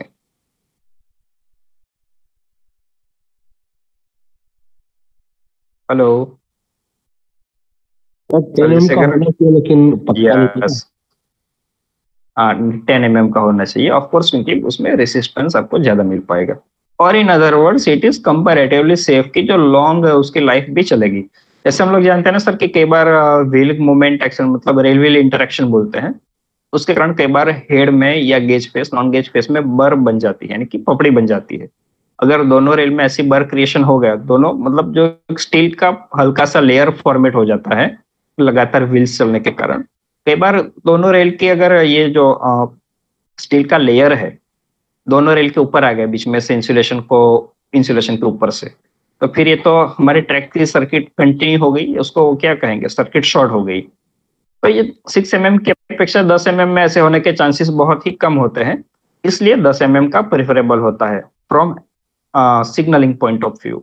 एसएनटी पॉइंट ऑफ व्यू अगर देखा जाए तो 10 mm is more preferable over 6 mm। Basically 10 mm का भी रिसेंटली कुछ शायद 3-4 साल में इंट्रोडक्शन हुआ, बाकी पहले सिर्फ एक ही डिजाइन रहती थी 6 mm थिकनेस वाली, और अब 10 mm थिकनेस के भी लाते हैं। पर जस्ट फॉर योर इन्फॉर्मेशन वाली कि 10 mm थिकनेस का नॉवेडेज हम ज्यादा यूज, मतलब इंजीनियरिंग डिपार्टमेंट इसलिए अवॉइड करता है क्योंकि उसमें दो रेल के बीच में 10 mm का जो गैप होता है ना, ये गैप कांस्टेंट मेंटेन करना थोड़ा डिफिकल्ट रहता है।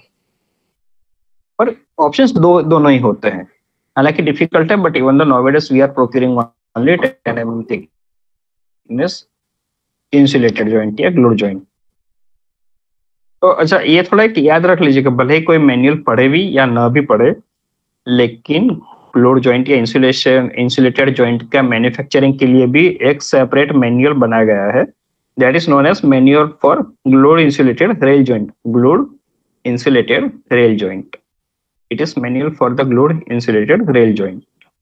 उसके लिए भी मतलब एक सेपरेट मैनुअल तो होता ही है, तो ये थोड़ा हमें पता होना चाहिए कि, और उसके अंदर बहुत सारे स्पेसिफिकेशन दिए गए हैं कि उसका प्रोसेस क्या होगा, और लास्ट में रेसिस्टेंस मैन्युफैक्चरिंग के बाद में कब चेक करना है।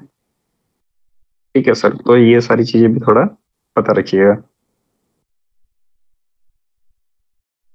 एक तो ये इंसुलेटेड जॉइंट का जॉइंट इंस्पेक्शन जो minimum once in year, section SSC या section JE SNT plus sectional SC या सेक्शनल जेई इंजीनियरिंग को जॉइंट इंस्पेक्शन भी होना चाहिए। इसके अलावा हम लोग जॉइंटली, हाँ एक और चीज है सर कि जो हमें जॉइंट मेंटेनेंस करना होता है पॉइंट क्रॉसिंग के अलावा, और ऐसे कौन से रेलवे के एसेट्स हैं सर कि जो हम लोग जॉइंटली मेंटेन करना जरूरी होता है। कोई एक और जैसी चीज बता सकते हैं?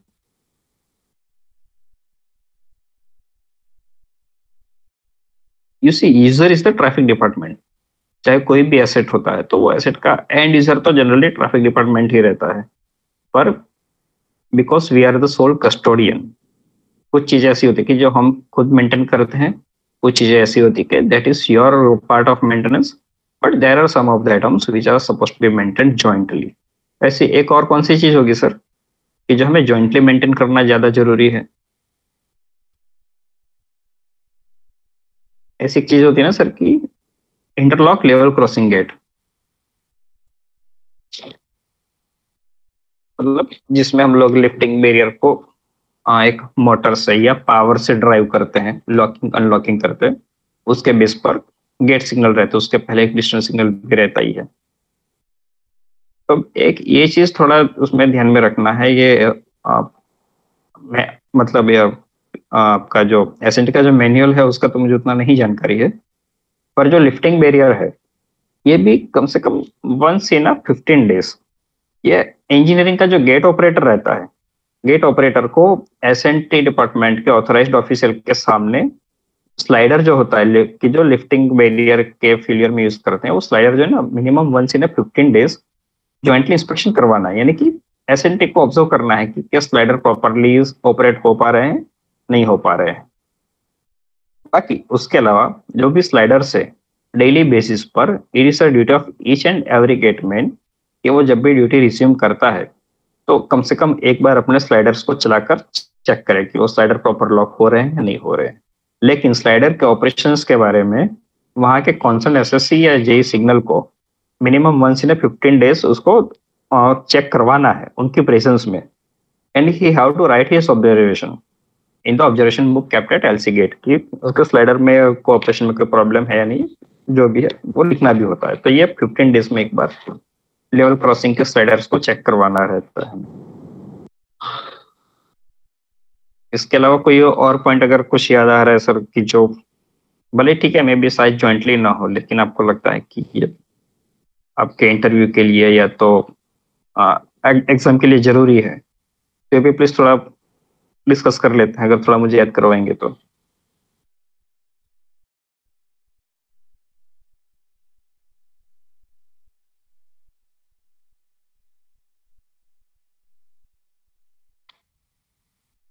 कोई ऐसी चीज लगती है सर, खास करके ये आड़ में ही ऐसे कंपोनेंट्स ज्यादा होते हैं कि जहाँ इंजीनियरिंग और सिग्नलिंग दोनों को एक साथ में मेंटेन करना रहता है, या कोई एक का फेलियर अपने आप ही दूसरे को भी कहीं ना कोई तरीके से परेशानी तो क्रिएट करेगा ही। तो ऐसी एक चीज और होती है that is called ballast clearance. Ballast clearance के बारे में सर कोई कुछ बता सकता है प्लीज? तो ये है क्या और कितना रखना चाहिए? सर मेरी आवाज तो सबको आ रही है ना सर? प्लीज थोड़ा बीच में बताते रहिएगा। हाँ sir, sure. Okay sir, okay sir. Sir ballast clearance यानी कि जो हमारे जो रेल की फ्लैंज का बॉटम हिस्सा है, एज वी नो कि बेलास्ट है ना दोनों स्लीपर के एंड से, जो एक ही स्लीपर के जो दोनों एंड है, दोनों कॉर्नर है, राइट, उससे भी बाहर तक जाती है। सो बाय डेफिनेट मीनिंग कि यही बेलास्ट हमारे ट्रैक मतलब जो रेल की फ्लैंज है उसके नीचे भी रहती ही है, इवन स्लीपर के बॉटम के नीचे भी बेलास्ट ही रहती है 300 या 350 mm तक थिकनेस में। तो जो बेलास्ट है खास करके specifically in the track circuit zone, जो बेलास्ट है ना ये कम से कम फ्लैंज की बॉटम है उससे मिनिमम 2 इंच या 50 mm की डेप्थ मतलब क्लियरेंस होना चाहिए, यानी कि 50 mm गैप रहनी चाहिए जो हमारे रेल की फ्लैंज की बॉटम है और बेलास्ट के बीच में। तो एज यू नो कि ballast itself is an irregular shape material, तो एग्जैक्टली 50 mm तो कोई कैसे मेजर कर पाएगा। पर अगर आप 2 इंच का कोई भी पीस डालते हैं तो वो इजीली एक एंड से अगर आप डालें तो दूसरे एंड में निकल पाना चाहिए।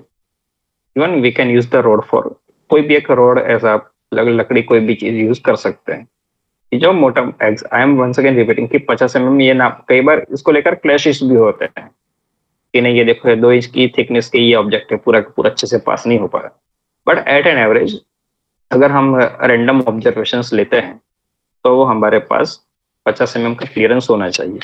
और ये क्यों होना चाहिए सर, ये प्लीज कोई बताएगा कि बेलास्ट क्लियरेंस का जरूरत क्यों है हमें?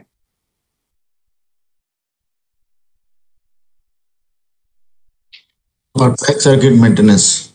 Yes sir, right. हाँ, खास करके डीसी ट्रैक सर्किट में कई बार नहीं तो ये होता है कि स्पेसिफिकली हम सब ने हमेशा ये ऑब्जर्व भी किया है कि ये बारिश की सीजन आती है तो कई बार क्या ना कि पानी का लेयर जो बेलास्ट के बीच में बना हुआ है एक साइड की रेल को टच भी हो गई अगर ज्यादा गीली बेलास्ट है, और ऐसे ही दूसरी साइड पर भी ऐसा ही हो गया तो ट्रैकर अपने आप में फिर वो पैनल पर वीडियो पर वो शॉर्ट दिखा, यानी शॉर्ट सर्किट भी कह सकते हैं, या ट्रैक, उसको हम लोग हमारी लैंग्वेज में कहते हैं ट्रैक सर्किट फेल हो गई है। तो ट्रैक सर्किट हमारे अच्छे से परफॉर्म कर पाए इसके लिए हमारा बेलास्ट क्लियरेंस है ना, ये कम से कम 50 mm का रहना चाहिए। और ये भी प्री मानसून से पहले एक बार जॉइंट इंस्पेक्शन होना चाहिए, करना है, चाहिए नहीं, एसएससी सिग्नल और एसएससी पीवे को सेक्शन इंचर दोनों के प्री मानसून शुरुआत होने से पहले एक बार इसका जॉइंट इंस्पेक्शन करना है। और जो भी लोकेशन पर प्रॉपरली क्लियरेंस नहीं मिलता है उसका एक प्रॉपर फॉर्मेट में डिटेल्स, मतलब लोकेशंस लिखने हैं कि कौन सी लाइन में कौन से किलोमीटरेज या हेक्टोमीटर या टीपी टेलीग्राफी पोस्ट के बीच में ये अवेलेबल नहीं है। And then the joint report is suppose to be send to ADST as well as AEN. Compliance के लिए फिर दोनों को भेजना भी है, फिर चाहे भेजे ना भेजे, पर ये हमारे प्रोटोकॉल्स है ना, तो ये प्रोटोकॉल हम सबको मालूम होने चाहिए। और जैसे आप ये भी जानते हैं कि ट्रैक सर्किट जोन चूंकि ये हमारी कंबाइंड लाइबिलिटी है मेंटेनेंस करने के लिए, तो सर ट्रैक सर्किट जोन में जो हम लाइनर्स लगाते हैं वो प्लास्टिक के लाइनर बोलते हैं ना, जिसको हम लोग क्या बोलते हैं, जीएफएन कहते हैं। It's actual name is GFN, यानी कि glassed field nylon GFN liners use करते हैं। बाकी उसके अलावा का नॉन ट्रैक सर्किटेड जोन है ये जनरली एब्सोल्यूट सेक्शन के ब्लॉक सेक्शंस में, वहां हम लोग मेटल लाइनर यूज करते हैं। ठीक है सर, ये तो मतलब ये सब जानते हैं ना सर कि जीएफएन लाइनर्स कौन से होते हैं? Hello sir. हाँ जी, इंसुलेटेड। हाँ, इंसुलेटेड लाइनर्स, लाइक इसको प्लास्टिक लाइनर्स भी कहते हैं। एक्चुअल नाम है उसका जीएफएन, यानी कि glass field nylon liners, GFN. तो ये जीएफएन लाइनर्स होने कितने चाहिए ट्रैक सर्किट जोन में? वैसे तो एक अच्छी बेहतरीन best performance of track circuit के लिए तो एवरीबॉडी नोस कि सारे के सारे स्लीपर पर सारे के सारे लाइनर्स जीएफएन यानी कि ग्लास्ड फील्ड होनी चाहिए। But what our manual tells, हमारे मैनुअल में इसके लिए एक वर्ड लिखा हुआ है कि मिनिमम 97% ऑफ लाइनर, ध्यान रखिएगा 97%, यानी कि अगर एक ट्रैक सर्किट जोन में 1000 लाइनर्स लगे हैं, 1000 में से कम 970 970 जीएफएन यानी कि इंसुलेटेड लाइनर्स होने चाहिए। बेहतर तो ये हो कि 100% ही होने चाहिए, बट एज वी नो कि ये कई बार मिसिंग भी होते हैं, कई बार अदर डिजाइन के या वो लोकेशन पर जो अप्रूव्ड डिजाइन नहीं है ऐसे लाइनर भी अगर लग भी गए हैं तो भी ऐसी टोटल क्वांटिटी 3% से ज्यादा नहीं होनी चाहिए, यानी कि 97% से ज्यादा तो इंसुलेटेड लाइनर्स होने चाहिए। और ये बेलास्ट, अच्छा अभी जो हम बात कर रहे थे ना बेलास्ट रेसिस्टेंस की, ये आप लोग नापते भी होंगे ही। बेलास्ट रेसिस्टेंस में सर एक और चीज इसमें आती है कि हमारा पर किलोमीटर कितना ट्रैक का रेसिस्टेंस होना चाहिए, मिनिमम बेलास्ट रेसिस्टेंस कितना होना चाहिए। ये वैसे तो शायद पर किलोमीटर कोई नापता भी नहीं होगा, उतना ज्यादा कौन ही नाप रहा है आजकल। But what provision in manual is written as कि हम जब बेलास्ट रेसिस्टेंस पर किलोमीटर अगर नापते हैं तो it should not be less than 2 ओम। ओम जो होता है ना रेसिस्टेंस का यूनिट है, 2 ओम से कम नहीं होना चाहिए। कहाँ पर? Station yard. अगर स्टेशन यार्ड में रेसिस्टेंस की बात करें तो it should not be less than 2 ओम पर किलोमीटर, यानी कि कोई एक जगह पर अपने रेसिस्टेंस नापा और वहां से एग्जैक्टली 1 किलोमीटर आगे जाके नापा तो दोनों के बीच में 2 ओम से ज्यादा डिफरेंस नहीं आना चाहिए। और ऐसे ही अगर ब्लॉक सेक्शन में भी हमारा ट्रैक सर्किट से जैसे ऑटोमेटिक का सेक्शन होते हैं तो वहां पर क्या रहता है कि continuous it is track circuited.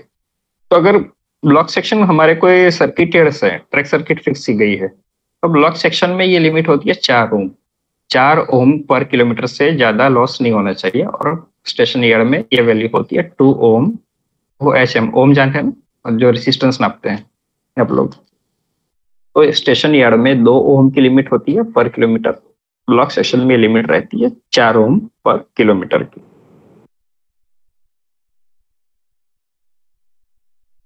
और एक और चीज थोड़ी सी ये एसएनटी के लिए ज्यादा जरूरी है, generally nobody cares, engineering department also doesn't care at all, and that is regarding drilling of the hole। जो हम लोग बॉन्ड मतलब ट्रैक सर्किट में बॉन्डिंग के लिए प्रो बॉन्ड होल जिसे कहते हैं ना, TPH या बॉन्डिंग होल जो रेल की वेब में ड्रिल करते हैं, तो उसका लोकेशन कहाँ पर होना चाहिए? वेब में होता है, बट वेब में ऊपर या नीचे या बीचों बीच में कहाँ पर करना है, इसके लिए भी सर मैनुअल में एक प्रॉपरली प्रोविजन किया गया है कि जो रेल की न्यूट्रल एक्सिस होती है, न्यूट्रल एक्सिस यानी वो लोकेशन की जिसके ऊपर में और नीचे दोनों जगह पर स्ट्रेस इक्वल होते हैं। एक साइड में कॉम्प्रेसिव स्ट्रेस रहेगा और एक साइड में टेंसाइल स्ट्रेस रहेगा, ये जो इक्वल होते हैं जो जगह पर, तो इसको कहते हैं न्यूट्रल एक्सिस। तो हम जो भी होल करेंगे सिग्नलिंग के लिए, एसएनटी के गियर्स फिक्सिंग का या फास्टनिंग के लिए, तो सारे के सारे जो होल है ना, वो इस तरह से फिक्स करने हैं कि होल का जो सेंटर है it should be exactly at the neutral axis, यानी कि आधा चंद्रमा होल का न्यूट्रल एक्सिस के ऊपर हो, बाकी का आधा न्यूट्रल एक्सिस के नीचे हो, इस तरह से। अब उसमें तुरंत क्वेश्चन ये आएगा कि सर हमें क्या मालूम न्यूट्रल एक्सिस कहाँ पर है? इसे 52 kg और 60 kg दोनों के लिए न्यूट्रल एक्सिस अलग होती है। बल्कि चाहे तो आप आपके काउंटर पार्ट को भी पूछिएगा, SSC या JEE को, कि सब आप हमको किसी ने बोला कि न्यूट्रल एक्सिस पर ही होल करना है, तो आप हमें न्यूट्रल एक्सिस का मार्किंग कर दीजिए, मैं वो जगह पर हमारा होल का सेंटर डिसाइड कर लूंगा। हो सकता है शायद पीवे के इंजीनियर्स भी ना बता पाए, पर ये अगर एटलीस्ट आपको ये पता होना चाहिए कि हमारे जो होल है ना, basically you know it is not only for SNT। अब जो ट्रैक्शन डिपार्टमेंट है, TRD वाले हैं, इवन हम इंजीनियरिंग हम लोग भी हमारे यूज के लिए अगर कोई भी होल ड्राइव करते हैं तो उसका लोकेशन है ना वो न्यूट्रल एक्सिस पर ही होना चाहिए। और चूंकि मैनुअल का प्रोविजन, इसलिए मैं इसके ऊपर ज्यादा एम्फेसिस कर रहा हूँ। एक तो थोड़े हमने एक इम्पोर्टेंट चीज ये देखी कि इंसुलेटेड लाइनर्स कितने होने चाहिए। देखिए 100% की जीत पर जनरली क्लैशेस क्यों होते हैं, या 3% को लेकर ही हमेशा लड़ाई झगड़े रहते हैं, क्योंकि कोई पीवे इंजीनियर ऐसा नहीं होगा कि पूरे के पूरे मेंटल लाइनर्स ही लगा दे ट्रैक सर्किट जोन में, और कोई पीवे इंजीनियर ऐसा भी आपको नहीं मिलेगा कि जो 100% इंसुलेटेड लाइनर लगा के दे। ऐसा सिर्फ कहानियों में होता है और फोन पर बातें करने में, व्हाट्सएप पर होता है, बाकी एक्चुअल में होता नहीं है। सो एक्चुअल लिमिट आप उसको याद रखिएगा कि इट शुड बी कम से कम minimum, you see we should have the target to achieve minimum 97% of our track liners की जो इंसुलेटेड कैटेगरी के, यानी कि GFN यानी कि प्लास्टिक के हो। तो एक तो इसके बारे में हमने ट्रैक सर्किट जोन के बारे में कुछ बातें की है। बाकी और भी कुछ ऐसे मैटर्स हैं सर कि जो मतलब अगर आपको भी कुछ ऐसा डाउट है तो भी प्लीज थोड़ा, ठीक है सर, मैं एक थोड़ा क्लैरिफाई कर लूं, क्योंकि सर मुझे ना ये 3 साल हो गए मेंटेनेंस से मैं निकल गया। जो USFD आप लोग जानते हैं ना, ultrasonic rail testing, now I am doing the job of USFD। अब मैं रेल टेस्टिंग का काम करता हूँ। 3 साल तो मुझे हो गए सेक्शन से निकले हुए, तो हो सकता है कि शायद कुछ चीज मुझसे छूट भी जाए। हालांकि फिर भी मैं थोड़ा बहुत टच में रहता हूँ मैन्यूल्स के, और बाकी के जो मेरे जो पहले फ्रेंड्स थे, मेरे SSC और JEE सिग्नल के कलीग थे जो हमारे, पर अब उतनी ज्यादा चूंकि हमारे डिस्कशंस होते नहीं है, तो हो सकता है कि कोई चीज छूट जाए। See that's why I am accepting, close करने से पहले कि भाई मुझे एक्सेप्ट करना चाहिए कि मैं 3 साल से ज्यादा टाइम से इतना ज्यादा मेंटेनेंस एक्टिविटी में टच में हूं नहीं। तो अगर कुछ चीज छूट जाती है ना, तो क्योंकि आप लोग रोजाना काम करते हैं, तो प्लीज पूछ लीजिएगा, तो हो सकता है शायद उसका कोई ना कोई सॉल्यूशन निकल आए। सर आप सब लोग सुन तो पा रहे हैं ना सर मुझे? क्योंकि सर कभी कोई आवाज नहीं आती तो फिर मुझे लगता है कि शायद हो सकता है कि मेरा कनेक्शन चला तो नहीं गया होगा, सब सुन पा रहे होंगे या नहीं? नहीं बिल्कुल सर, आप प्लीज थोड़ा बताते रहिएगा। और सर आप एक्चुअली में देखिए, मैंने स्टेशन चूंकि नंद किशोर सर से मेरा बात हुआ था, तो अभी पता नहीं वो इसमें होंगे ही शायद या नहीं है, तो अभी I am once again very very grateful to him, क्योंकि उन्होंने कम से कम मुझे ये चीज के लिए उन्होंने इतना समझा कि मैं कुछ तो आप लोगों को कुछ तो जानकारी दे ही पाऊंगा। उन्होंने इतना एक जो ट्रस्ट रखा है, that's why I am very very thankful to him. और ये इसलिए कहना चाहता हूँ कि अभी एक्चुअली मैं जहाँ बैठा हूँ ना, एक हॉस्पिटल की प्रीमाइस में मेरा मदर की एक सर्जरी चल रही है। She is under operation right now. और इसकी मैंने पहले से नंद किशोर सर को हाँ बोल दिया था कि ठीक है सर, एक सेशन तो 1.5 घंटे का करवा ही देंगे, अगर किसी को कुछ डाउट्स है तो क्लियर हो जाए। So why it is necessary for me to tell you this all the things कि सर प्लीज कोई डाउट रह ना जाए।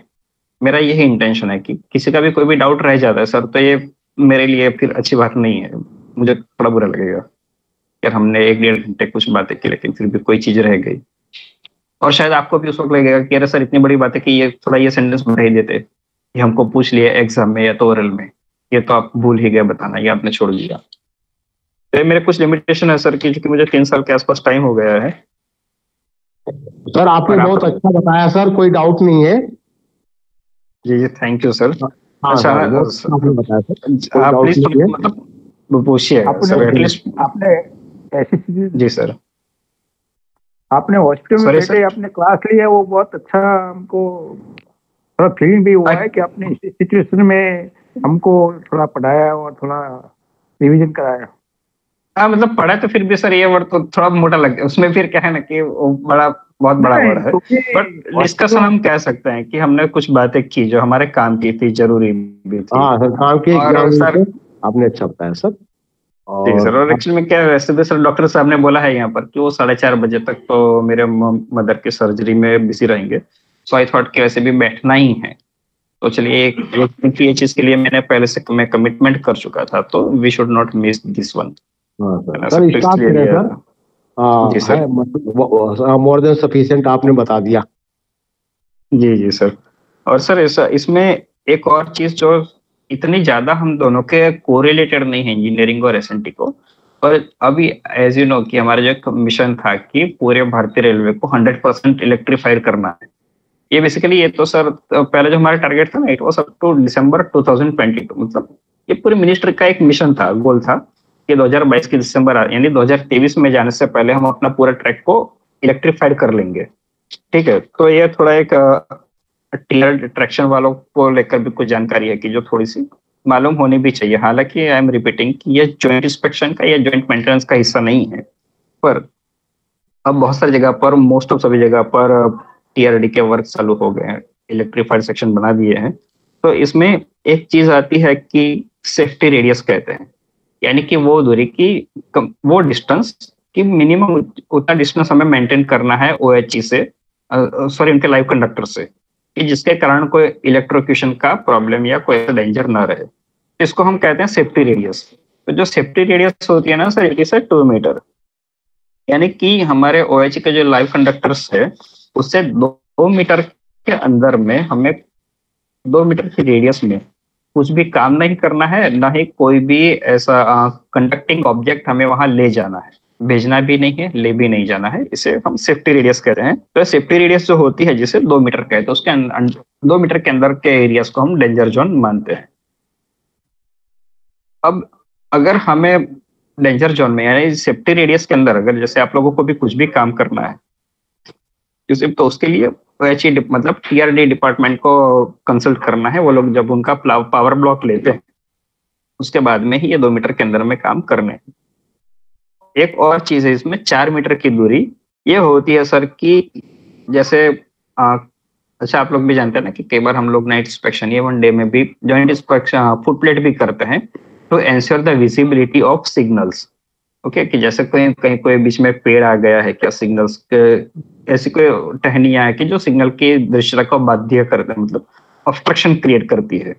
फिर बाद में जैसे ये हमारे यहाँ एक luckily it was a very nice practice कि दोनों एसएससी साथ में ही फुट प्लेट इंस्पेक्शन कर लेते थे ताकि पता चल जाए कि कौन से सिग्नल पर ऑब्स्ट्रक्शन है। जैसे कि और अदरवाइज पहले ये होता रहता था कि सिग्नल के एसएससी या जेई साहब गए, उन्होंने इंस्पेक्शन फुट प्लेट की और फिर बोलते थे साहब यहाँ पर ये पेड़ कटवा दीजिए, वहां पर ये चीज है, किसी का होर्डिंग है, ये प्रॉब्लम कर रहा है विजिबिलिटी में। फिर दूसरे मना करते थे, नहीं यार ये तो करता ही नहीं है, तुमने देखा नहीं होगा ध्यान से। फिर बाद में ये तय कर लिया कि चलो एक काम करते हैं, दोनों ज्वाइंटली ही जाते हैं पावर में, एक ही तो बार जाना है पूरे महीने में। तो इसके लिए ये आई एम टेलिंग यू कि ऐसा पेड़ का कोई भी पार्ट कि जो खास करके सिग्नल को ऑब्स्ट्रक्ट करे या ना करे, लेकिन OHE से मिनिमम 4 मीटर की दूरी उसकी होनी चाहिए। OHE के जो लाइव कंडक्टर्स है उससे कम से कम 4 मीटर दूर होने चाहिए। तो ये खास करके आपके लिए भी ये चीज थोड़ी इतनी इसलिए भी जरूरी है कि हो सकता है कि कोई चीज शायद सिग्नल को ऑब्स्ट्रक्ट ना करे, लेकिन अगर कंडक्टर से 4 मीटर के अंदर अंदर रेडियस में जाने की संभावना है तो उसका भी ट्रिमिंग करवाना है। और जो सिग्नल के लिए जो विजिबिलिटी में ऑब्स्ट्रक्शन है तो उसके लिए एक प्रोटोकॉल ये रहता है कि दोनों के section incharge 1 month by rotation, यानी कि एक महीने में CSI CPW और दूसरे महीने में ये अपने SI साहब और PW साहब ज्वाइंट इंस्पेक्शन फुट प्लेट कर लेते हैं, ताकि कोई सिग्नल की विजिबिलिटी में ऑब्स्ट्रक्शन है। देखिए कई बार पेड़ पौधे की टहनियां जैसे नेचुरल भी हो सकते हैं, कभी कोई होर्डिंग लग गया, मतलब एडवर्टाइज, खास करके अपने जो सबर्बन एरियाज में ये प्रॉब्लम ज्यादा रहती है कि कोई एडवर्टाइजमेंट के लिए, ठीक है होर्डिंग में भी लीगल, पर उसके चलते फिर कोई विजिबिलिटी ऑब्स्ट्रक्शन नहीं हो रही है, ये देखना और ये इसका रिपोर्टिंग करना दोनों की जॉइंट लायबिलिटी है। लेकिन ये हटाने की liability properly and 100% PY department की रहती है। So now the question is that कि भाई आपकी जिम्मेदारी तो हमें क्यों बता रहे हैं? ये इसलिए बता रहा हूँ कि काम मतलब ऐसे किसी भी प्रकार के नेचुरल या मैन मेड ऑब्स्ट्रक्शन हटाने का liability of course PY department की है।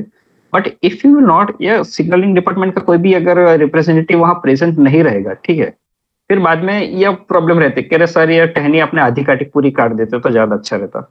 फिर आपका काउंटर पार्ट चिल्लाएगा कि भाई जब मैं काम कर रहा था तब कहाँ थे या कहाँ सो रहे थे, आजकल ऐसी लैंग्वेज ज्यादा चलती है ना, उस दिन कहाँ सो रहे थे। तो इसलिए भी साथ में सिर्फ प्रेजेंट रहना है ताकि हम हमारे एसेट को प्रॉपरली बचा पाए या उसका मेंटेनेंस अच्छे से हो।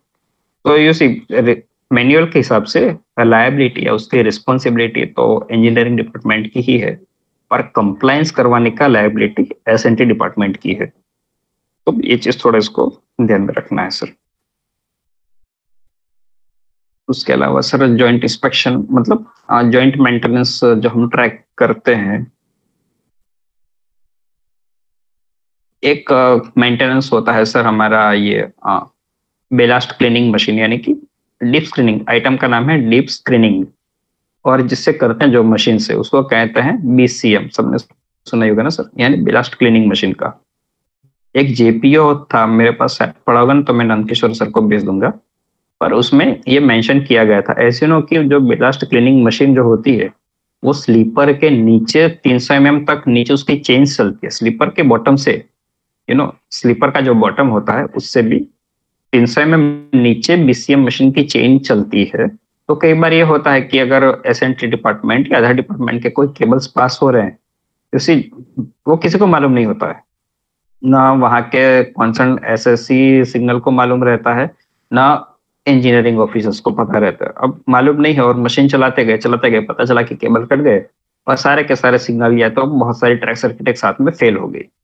तो इसके लिए ये थोड़ा ध्यान रखना है कि जो एक्सिस्टिंग ट्रैक है जहां सिग्नल्स के मतलब इस तरह के केबल्स या अंडरग्राउंड फीचर्स के बारे में मालूम नहीं है, तो वहां पहले एक एडवांस में जॉइंट इंस्पेक्शन करना है और उसके बाद भी इंजीनियरिंग डिपार्टमेंट की ओर से सफिशिएंट मैन पावर को स्पेयर करके रखना है कि जो इस तरह की अगर कोई घटना होती है तो उसको टेक केयर करे, या पहले से पे जो बुटलेग्स होते हैं उसको शिफ्टिंग करवाना है वो तो बाहर वो एडवांस में शिफ्ट कर सकते हैं, और उसके लिए मैन पावर की अरेंजमेंट की जाती है इंजीनियरिंग डिपार्टमेंट की ओर से। और अगर चाहे वो फिर कॉन्ट्रैक्टर से करवाएं या अपना खुद का डिपार्टमेंटल मैन पावर एंगेज करें, लेकिन एडवांस इंस्पेक्शन करने के बाद में जो भी विजिबल ऑब्स्ट्रक्शंस है तो ये क्लियर करवाने का लाइव जिम्मेदारी है S&T डिपार्टमेंट का। हाँ, उसके लिए मैन पावर प्रोवाइड करना, टूल्स टेकल प्रोवाइड करने की लायबिलिटी होती है इंजीनियरिंग डिपार्टमेंट की। तो खास करके ये चीज को थोड़ा याद जरूर रखिएगा कि BCM तरह के ये ऐसे मशीन्स, कोई भी ऐसे machines, even track tamping machines भी अगर चलते हैं तो उसके पहले हमारे S&T डिपार्टमेंट के कोई भी फिटिंग्स जैसे बॉन्डिंग वायर्स कहीं इस तरह से ना हो कि टैंपिंग के वक्त पर टैंपिंग टूल उसको तोड़ दे या डैमेज कर दे। इसके लिए भी एक ही प्रोटोकॉल होता है सर, और ये प्रोटोकॉल होता है जॉइंट इंस्पेक्शन का।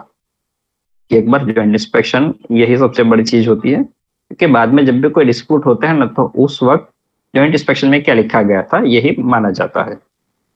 तो ये इसलिए भी मैं बार बार ये जॉइंट इंस्पेक्शन वर्ड के ऊपर क्यों एम्फेसिस कर रहा हूँ कि कोई भी इंजीनियरिंग डिपार्टमेंट का अगर हम लोग हमारे एसेट को भी मेंटेन कर रहे हैं ये मेंटेनेंस नहीं होना चाहिए कि जिससे काउंटर पार्ट, चाहे जनरली एसएनटी या कोई और डिपार्टमेंट भी अगर है तो उनका भी नुकसान हो, या बाद में उनको उसके लिए कुछ कीमत चुकानी पड़े। इसके लिए इस तरह के जो भी कोई भी इंजीनियरिंग के मेंटेनेंस होते हैं ना, तो उसके लिए भी एक ही प्रोटोकॉल होता है, वो होता है जॉइंट इंस्पेक्शन का। और एक जो न्यू लाइन, अच्छा एक केबल्स की बात और कर दे रहे हैं, क्योंकि अभी बहुत सारी जगह पर डबलिंग और जीसी यानी गेज कन्वर्जन चल रहे हैं। कोई भी नए सिग्नलिंग डिपार्टमेंट के केबल्स बिछाने हैं तो वो हमारे जो दोनों तरफ की बाउंड्री रहती है ट्रैक की, एक लेफ्ट साइड की सपोज और एक दूसरी राइट साइड की, है ना, जो दोनों बाउंड्री रहती है, बाउंड्री के बीच में हमें नए केबल्स कहाँ बिछाने हैं, ये थोड़ा सर कोई बताएगा क्या? इसके लिए बोर्ड ने बहुत सारी अलग अलग जगहों पर अलग अलग गाइडलाइन भी दिया हुआ है, और अब से उसको पीओ मैनुअल का हिस्सा भी बना दिया है कि कोई भी नया केबल, चाहे वो सिग्नलिंग डिपार्टमेंट का हो या आरई का या कोई इवन इंजीनियरिंग का भी हो सकता है या मैकेनिकल का, नए केबल्स जो भी बिछाएंगे ना, it should be properly at the boundary line. जो हमारी जो बाउंड्री होती है, चाहे लेफ्ट की या तो राइट की, लेकिन बाउंड्री के पैरेलल करने हैं। और जहां पर भी उसमें अगर कोई अलाइनमेंट में चेंज आता है, कोई कर्वेचर आता है या पर्टिकुलर एंगल पर शिफ्ट करते हैं, तो वहां पर उसका एरो मार्किंग डायरेक्शन के साथ में करना है, खास करके नए वर्क के लिए। और इसको जो है ना सर, डेप्थ उसकी रखनी है minimum, I am telling minimum 1 metre नीचे, ग्राउंड जो ग्राउंड लेवल है, ग्राउंड लेवल से 1 मीटर मिनिमम डेप्थ उसकी एंश्योर करनी है कि उससे ऊपर में ना रहे। और जो उसकी अलाइनमेंट की लोकेशन रहेगी ना, that should be along the boundary line, properly boundary के पैरेलल ही, बाउंड्री के अंदर की रेलवे की प्रीमाइस साइड में ही उसको लेइंग करना है न्यू केबल्स के लिए, मिनिमम 1 मीटर की डेप्थ में। ये चीज को थोड़ा आप इसको भी याद कर लीजिएगा सर। सर कुछ और भी है तो सर प्लीज थोड़ा बताइएगा, क्योंकि क्या है ना सर कि मुझे जो भी जितना भी कुछ हाँ, एक और चीज, वैसे ये टीआरडी और सिग्नलिंग दोनों के लिए ज्यादा जरूरी है, और वो ये है सर कि इवन सिग्नलिंग डिपार्टमेंट के लिए इंडिविजुअल भी जरूरी है कि जब भी हम इलेक्ट्रिफाइड सेक्शन में कुछ भी मेंटेनेंस करते हैं, और वो सेक्शन में अगर मान लीजिए सपोज कोई एक इलेक्ट्रिक व्हीकल, मतलब इलेक्ट्रिक पावर के साथ में, चाहे मालगाड़ी या पैसेंजर है, वॉट कोई भी ट्रेन आ रही है, ये जो इलेक्ट्रिक पावर पर ऑपरेट हो रही है, जैसे मान लीजिए वो 250 मीटर दूर है लेकिन बहुत ही एकदम धीरे धीरे आ रही है, तो उसमें एक 250 मीटर का हमें मार्जिन दिया हुआ है कि हमें उस वक्त रेल, जो रनिंग रेल है, रेल के भी कांटेक्ट में नहीं रहना है उस वक्त की, जब अगर कोई इलेक्ट्रिक पावर 250 मीटर की दूरी पर काम कर रहा हो, मतलब 250 या उससे कम डिस्टेंस पर अगर इलेक्ट्रिक पावर काम कर रहा है, तो उस वक्त हमें रेल में भी कुछ भी काम नहीं करना है। या टू बी प्रिसाइसली अगर और अच्छे से बताओ तो उस वक्त हमें जो एक छोटा सा बॉन्डिंग के ये होल भी करना है, 3 mm या 7 mm का जो आप लोग होल करते हैं, यह होल भी उस वक्त रेल में नहीं करना है अगर उसके 250 मीटर के आसपास में कोई भी इलेक्ट्रिक पावर की मूवमेंट हो रही है, जैसे मान लीजिए शंटिंग हो रहा है, तो ये एक उसको सेफ्टी क्लियरेंस कहा जाता है।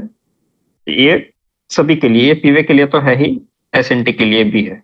उस वक्त बेस्ट ऑप्शन ये है कि रेल से दूर ही रहिए। देखिए ऐसे घटनाएं या दुर्घटनाएं बहुत रेयर ही होती है, but because we don't know कब होगी और किसके साथ होगी, तो बेस्ट ऑप्शन ये है कि सभी लोग इसको ध्यान में रख ले कि कम से कम 250 मीटर की दूरी में अगर कोई भी इलेक्ट्रिक ट्रैक्शन अप्लाई कर रहा है सेक्शन में, तो उस वक्त रेल के साथ में हमें कुछ भी करना नहीं, इन शॉर्ट रेल के कांटेक्ट में ही नहीं रहना है। ठीक है सर, तो एक इलेक्ट्रिक सेफ्टी लेंथ के बारे में थोड़ा देखिएगा। और दूसरी एक चीज ये है कि रेलवे के पैरेलल, मतलब हमारे ट्रैक के रनिंग लाइन के पैरेलल में 300 मीटर से ज्यादा लंबाई के कोई भी मेटालिक कंडक्टर ऑब्जेक्ट नहीं होने चाहिए। यानी कि सपोज करिए हमारा कोई एसएनटी का सपोज कोई केबल नेकेड है, यानी इंसुलेटेड केबल नहीं है, या सीधा मान लीजिए कि कोई एक लोहे का रोड जैसा जो नेकेड केबल पड़ा है, ऐसी अगर कोई चीज है भी तो भी ये 300 मीटर से ज्यादा लंबी नहीं होनी चाहिए। और अगर उससे ज्यादा लंबी सपोज है कि जो हम अवॉइड नहीं कर सकते, फॉर एन एग्जाम्पल रेल कभी कभी इतनी लंबी आती है, जनरली नॉवेडेज हम 260 मीटर की लंबी रेल यूज करते हैं, ठीक है, चेंज करने के लिए तो ले आए। अगर ऐसे 300 मीटर से ज्यादा लंबी रेल है या आपके कोई केबल की जो 300 मीटर से भी ज्यादा लंबे है, तो पहली तो चीज ये है कि मैनुअल तो ऐसी चीज यूज करने से मना कर रहा है। अब आपको लगता है कि नहीं मैं उसे काट दो, बाद में ज्वाइन करना पड़ेगा, ये ठीक बात नहीं है, एफिशिएंसी ड्रॉप होती है। तो ऐसी चीजों के लिए फिर टीआरडी वालों को मतलब ट्रैक्शन डिपार्टमेंट को बुलाकर उसका अर्थिंग करवाना पड़ता है, उसको प्रॉपरली कहीं ना कहीं पर बॉन्ड करके उसको अर्थ करेंगे। तो ये चीज होती है जो आपके ऑब्जेक्ट के लिए है, ये लंबाई 300 मीटर की, और हमारे खुद के लिए सेफ्टी के लिए हमें रेल से दूर रहना है कब है कि जब 250 मीटर के अंदर कोई भी इलेक्ट्रिक पावर अगर काम कर रहा हो, उस वक्त ये दूरी हो जाएगी 250 मीटर की। तो ये सारी चीजों को सर थोड़ा ध्यान रखिएगा, और पूछा तो बताइए सर इसके अलावा कि जो अगर कुछ और भी पूछना चाह रहे हैं तो।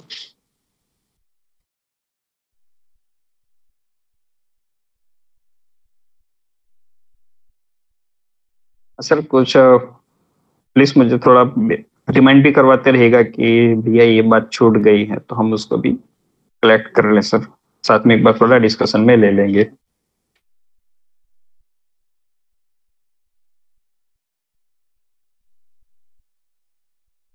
हेलो सर, कोई डाउट जैसा तो कुछ नहीं है ना सर? और जैसे सर लास्ट टाइम भी प्रीवियस ईयर भी ऐसा एक क्लास में ही आया था, ऑनलाइन में ही, तो सब भी तभी मैंने एक चीज जो बताई थी वो मैं आज भी रिपीट कर रहा हूँ सर, कि मेरा नंबर तो सबके पास होगा ही, या कम से कम ये जो साबरमती वाले मेरे साहब है ना, जिन्होंने मुझे क्या नाम है, नंद किशोर सर, उनके पास भी है ही मेरा नंबर। तो ये नहीं कि सिर्फ सेशन हमने कर लिया तो सब कुछ हो गया, उसके बावजूद भी अगर कभी भी कोई भी प्रॉब्लम, ये मतलब confusion, problem in the sense कोई चीज को लेकर कंफ्यूजन या जानकारी की जरूरत लगती है, तो आप मेरे सीयूजी नंबर पर तो कभी भी कॉल कर ही सकते हैं, क्योंकि सीयूजी है और हम सब लोग सुपरवाइजरी कैटेगरी में हैं, तो हमेशा चालू रहता ही है 24/7। रेस्ट के दिन या कहीं बाहर भी गए तो ये नंबर तो हमेशा हमारे साथ में, जैसे हमारे जीवन का एक हिस्सा इस तरह से चालू रहता है। तो मैं कोशिश करूंगा कि उसी वक्त अटेंड करें, पर सपोज करें कि अगर मैं बात ना भी कर पाए तो भी जैसे ही तुरंत फ्री होता हूँ कोई कार्य में, तो मैं तुरंत कॉल बैक तो करूंगा ही सर। तो मेरा नंबर तो ये सर से नंद किशोर सर से मिल ही जाएगा, कभी भी बता सकते हैं। बाकी आज के सेशन में भी कुछ और अगर पूछने जैसा लगे तो भी वो आप मुझे बता सकते हैं सर, तो ताकि कोई भी चीज क्या ना कि अनकवर्ड ना रह जाए, कवर किए बिना रह नहीं जानी चाहिए, हमारा अल्टीमेट मोटो यही है। हेलो सर, सर क्या मेरी आवाजें आ रही हैं सबको?